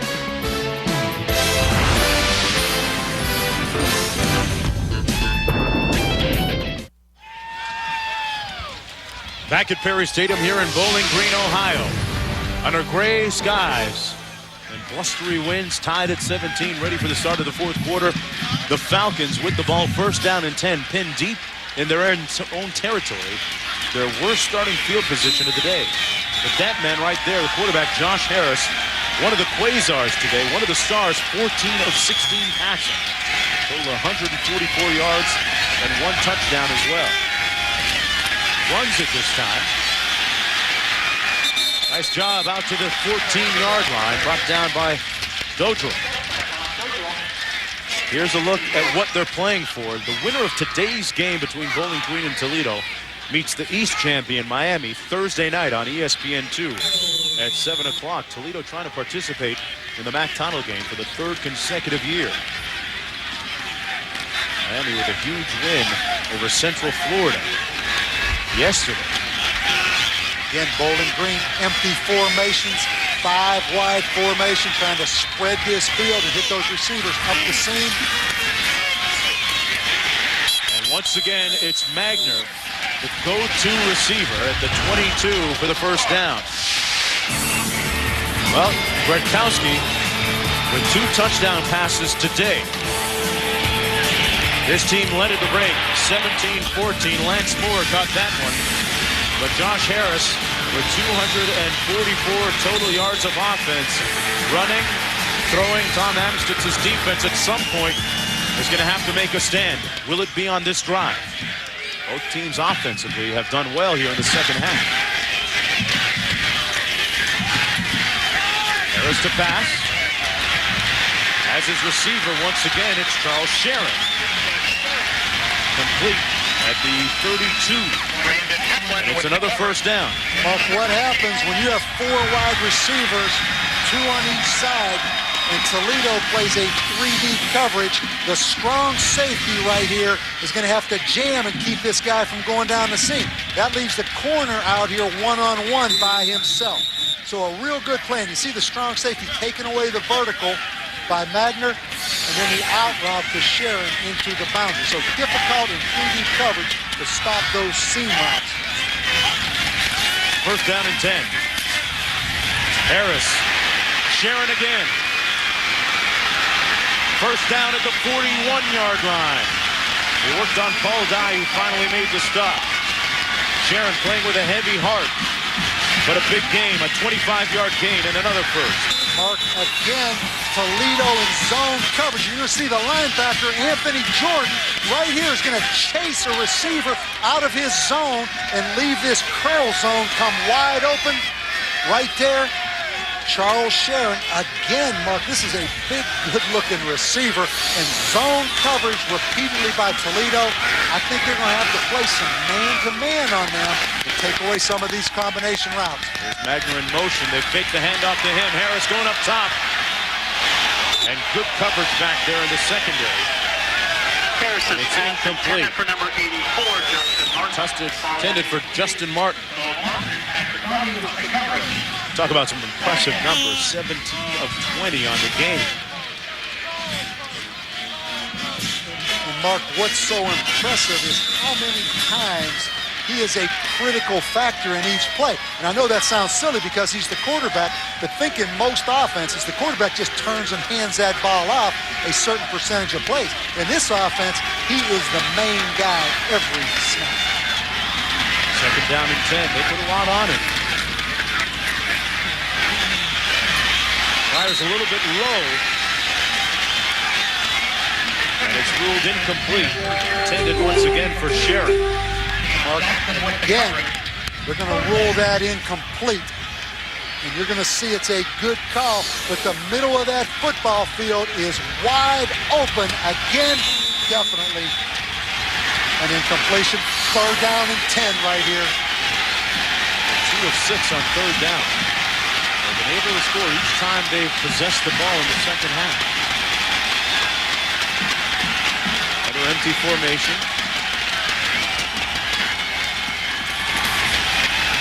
Magner, open, catch, and a first down. That's the Rockets defensively, their biggest fear. They said they had to watch Magner in the slot, Bob.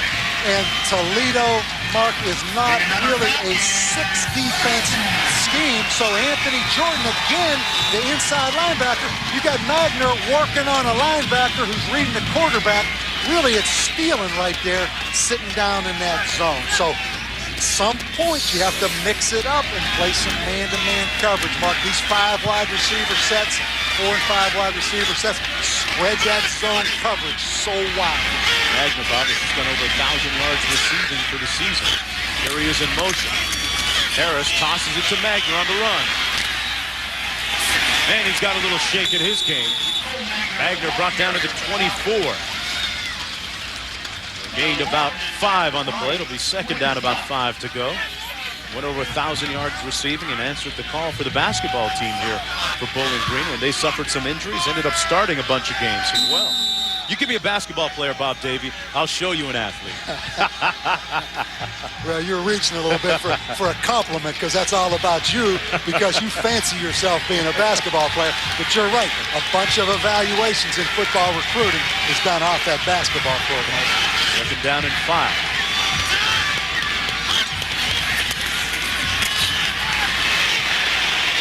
Harris flag down. Harris leaps over a tackler at the 20. But this looks like a hold. And it's going to come back. Here at Perry Stadium, where Greg Brandon's team is trying to get to the MAC Conference Championship game taking on Toledo. We are knotted at 17. I'm Mark Jones along with Bob Davey and Holly Rowe. The winner of this game plays Thursday. They will host the title game in the conference against Miami, Ohio. And I'll tell you what, Mark, we're going to get a hold here on Bowling Green, but you think about this. The 2 biggest rivalry football games this year with the most at stake, Ohio State, Michigan, impacted obviously the Big Ten Championship, Ann Arbor, and now Toledo, Bowling Green right down the road here impacts the MAC West. So a lot of great rivalry games, but these 2 in Ohio, Northwest Ohio, impacts conference championships. Winner of this game moves on to the title game. The loser, for all intents and purposes, might be done for the season. Incomplete. Intended for Sanders. And the proximity of the 2 schools, Bowling Green and Toledo, fuels the hostility and the malevolence. If you fly into Detroit and hit 275, then get on to 75, it's about an hour drive to Bowling Green. Or about 45 minutes if you're driving a little faster. And I'm going to tell you this. These teams have played a long, long time, and that's Route 75. But that's the first time it's been called Fuel the Malevolence in this series, Mark. So I got to give you credit. That is a first in this great rivalry. There's a lot of hostility out there. Harris all day to toss it and gets the first down. P.J. Pope slipped out of the backfield and got the first down all the way at the 12-yard line. Josh Harris so poised under pressure. Again, four-man rush zone coverage. You're going to watch P.J. Pope right here at the top of the field. Mark, my point again, in 3 deep, this strong safety has to run with that vertical. That leaves that corner all alone out there.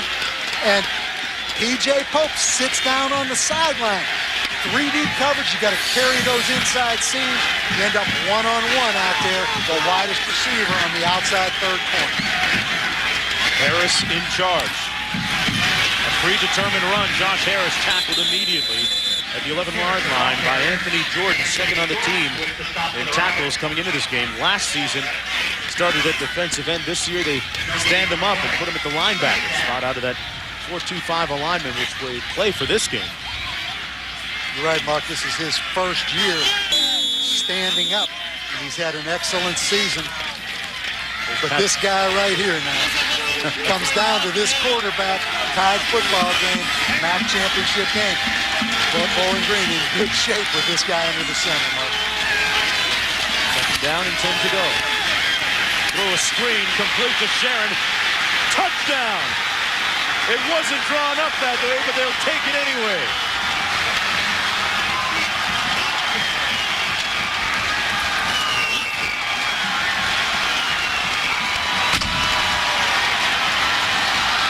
It was tipped high into the air, and Charles Sharon ran under it and scored with it.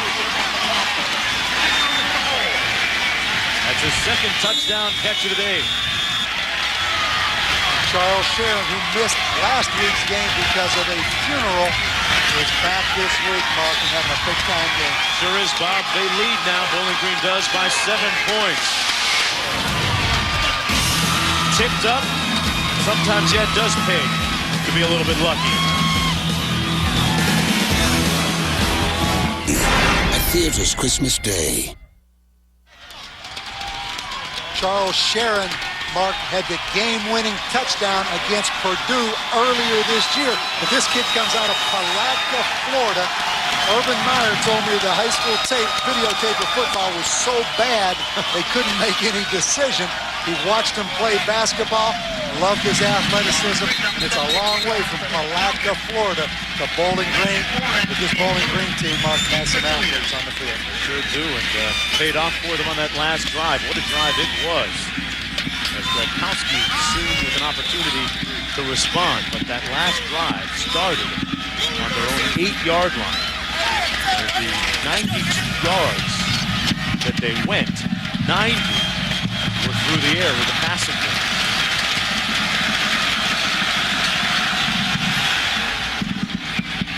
Big squid down to the 27. Reese, you have any Mark Jones highlights? Well, you know, because you asked, Mark, and only because you asked, I try to deliver. Tennessee and Kentucky. Casey Clausen's team down 7-3.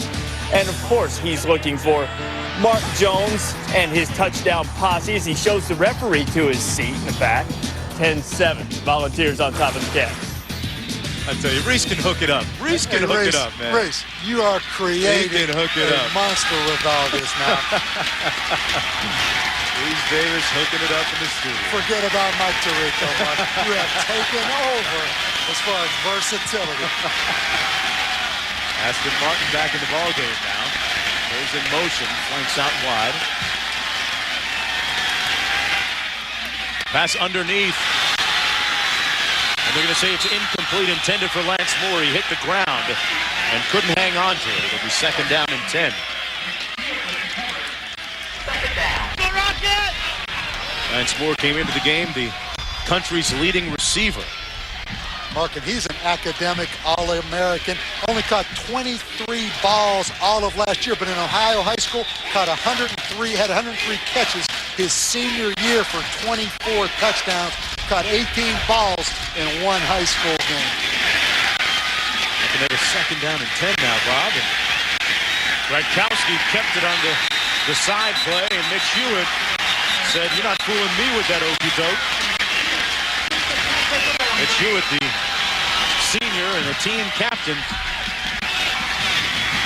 didn't play because of an injury last week. He's going to give Toledo now a 3rd down and long. Mark, and the thing we've seen on these 3rd downs for Toledo has been the curl route to Lance Moore, number 1. Last several 3rd and long series, they've come to the curl route. I'm not sure Lance Moore is in this football game right now. That's Odom in motion. Radkowski wide open and overthrew his receiver, Steve Odom. Odom, the freshman, motioned and got himself open, but it's 4th down. Mark, you said it exactly right. They had the freshman Steve Odom wide open. The ball thrown a little bit high right there by Radkowski, but there was someone in that throwing lane, a defensive lineman, that made him release the football high. Again, we see this jumbo punt formation by Toledo. On and Sharon doesn't call for the fair catch at the 38. Sharon with a nice return out to the 48-yard line. A 10-yard return off the punt off the 35-yard boot. When we come back, Josh Harris trying to put a little more distance between Bowling Green and Toledo. We'll be right back.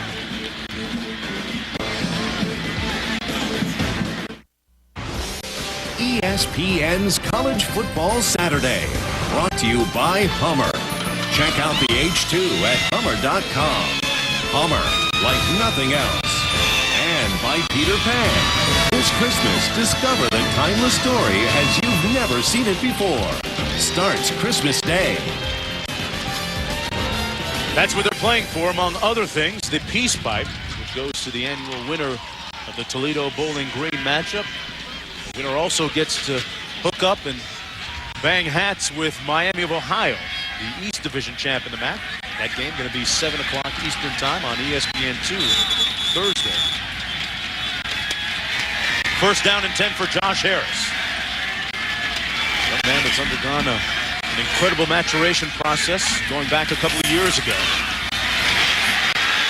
On the run, they give it to B.J. Lane, and Harris extremely impressive on that last drive. Leading his team into the end zone. Mark, he took advantage of zone coverage, really found some of those underneath routes, then throws the ball to the outside of the field right here, and then got the benefit on the jailbreak screen of good fortune. Charles Sharon takes it into the touchdown. Harris's pass complete to number 1, Charles. 2nd down and 3.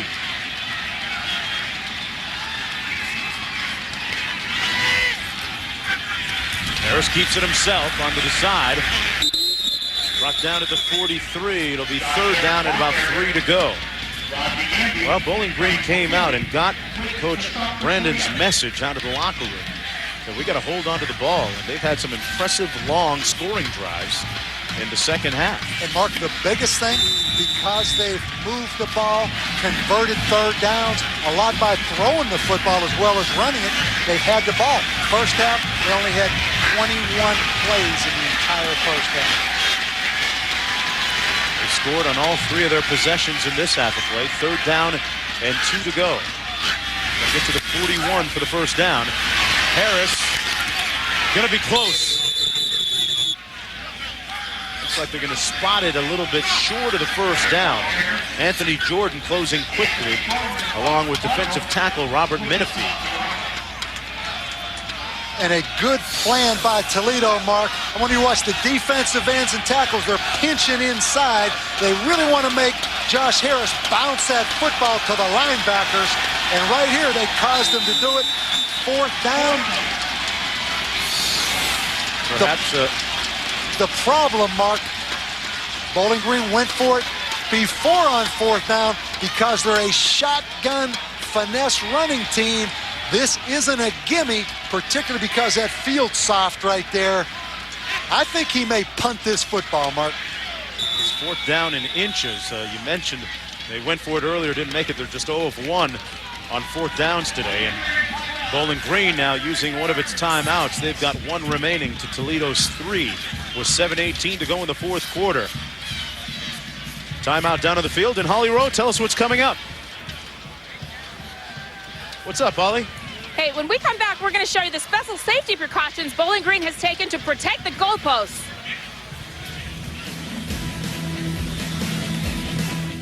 Bowling Green with the ball, 4th down and inches to go from the 41. This might be the most definitive play of the ball game. Mark, and you'd love, if you're going for it, to get that quarterback up under that center. Harris working out of the shotgun. The option into the boundary. Oh, it's going to be close, and it looks like they got the first down. P.J. Lane made a move back at about the 43. Tom Amstut's not going to get the penalty hold call. There's no flags on the play. Mark, again, Toledo pinching down inside. Close to being a block in the back right there, but a big first down. That was a lot of work out of the shotgun, pitching that ball on the option on 4th and an inch. The bottom line, it worked. Greg Brandon helping out with the call and the signal for the first down. Keeps possession with the Falcons. 7:14 to go. Harris pitches it downfield to Magner. Might have been better off keeping the ball himself. Magner brought down roughly at the 31 by Bo Martin. Interesting how Harris ran downfield quite a bit before pitching, Bob. And again, Mark, they use the wide receiver as the pitch back, and it looks right here like he pitches this thing out there 2 hands like a chest pass. But an interesting play to the side zone option. Pitches the football out there 2-handed. Boy. It's kind of like your chest pass back when you learned the fundamentals of basketball. Good technique. Better than a bounce pass for him. 2nd down and 2.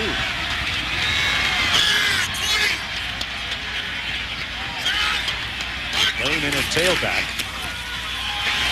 The give is to Lane, who's brought down at the 30. It'll be 3rd down and short.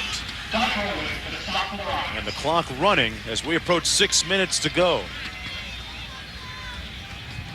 Mark, another 3rd down right here, 3rd and 1.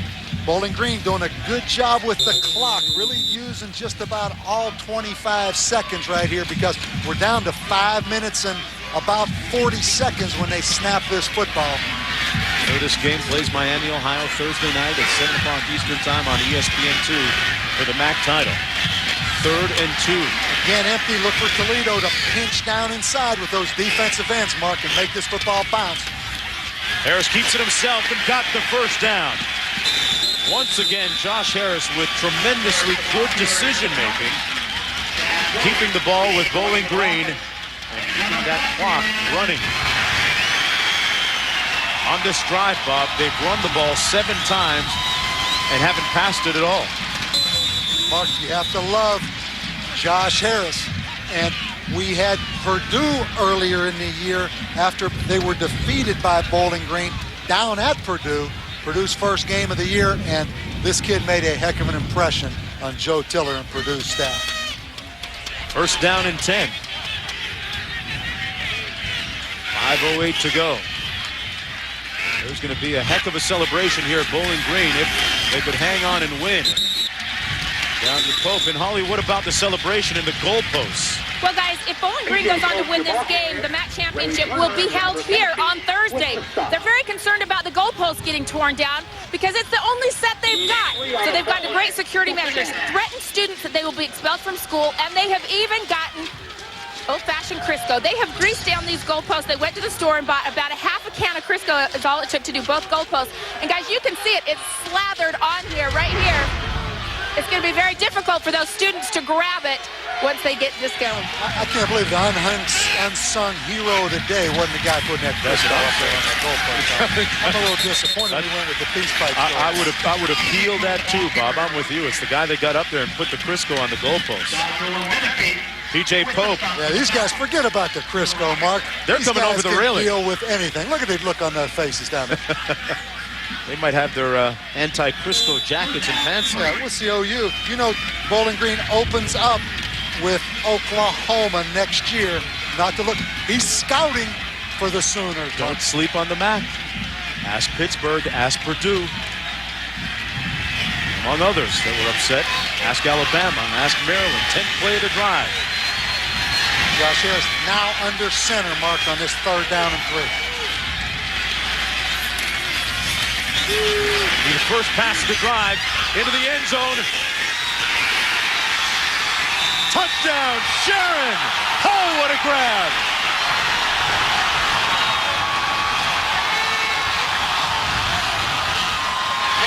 They're happy, excited in Palatka, Florida right now, Mark. That was a big-time catch. And you have to love the call. Comes out of there because it worked. The bootleg on 3rd down and 3. Throws the ball back to the single receiver side. And I hope that Crisco holds up. Harris to Sharon for the 3rd time today. And Bowling Green trying to cement a date in stone on Thursday against Miami, Ohio, right here for the MAC title game. Sharon playing with a heavy heart, commemorating the memory of his grandfather who recently passed. And what a day it's been for his quarterback. Back with more after this. Bowling Green up by a couple of touchdowns now with 3:29 to go, and what a day for Charles Sharon, his 3rd touchdown catch of the day. And Mark, 8 catches for 120 yards, 3 touchdowns, and again, they put 3 wide receivers to the field.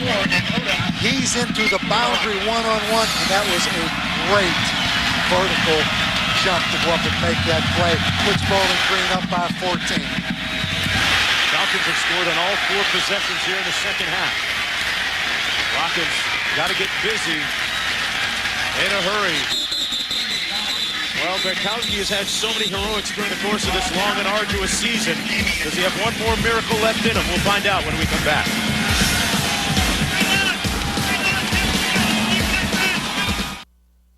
Toledo under fire right now, trailing by 14 points, 3:20 to go. The Rockets, though, with all 3 timeouts remaining.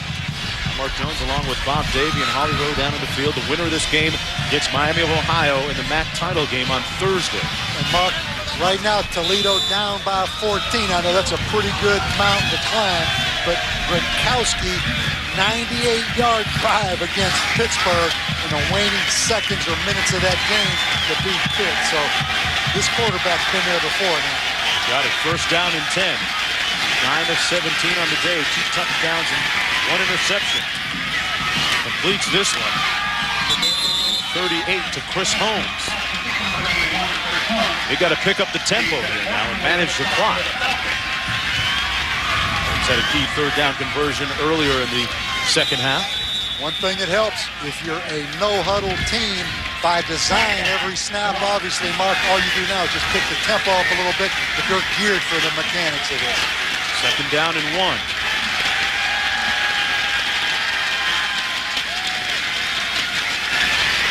Gronkowski going to take off. Gets the 1st down. They'll stop the clock while they move the chains. Ball's going to be marked with the 42. Toledo trying to keep its streak of bowl appearances alive. They went to the Motor City Bowl the last couple of years. They've also played in the MAC title game the last 2 years. 1st and 10 with 2:39.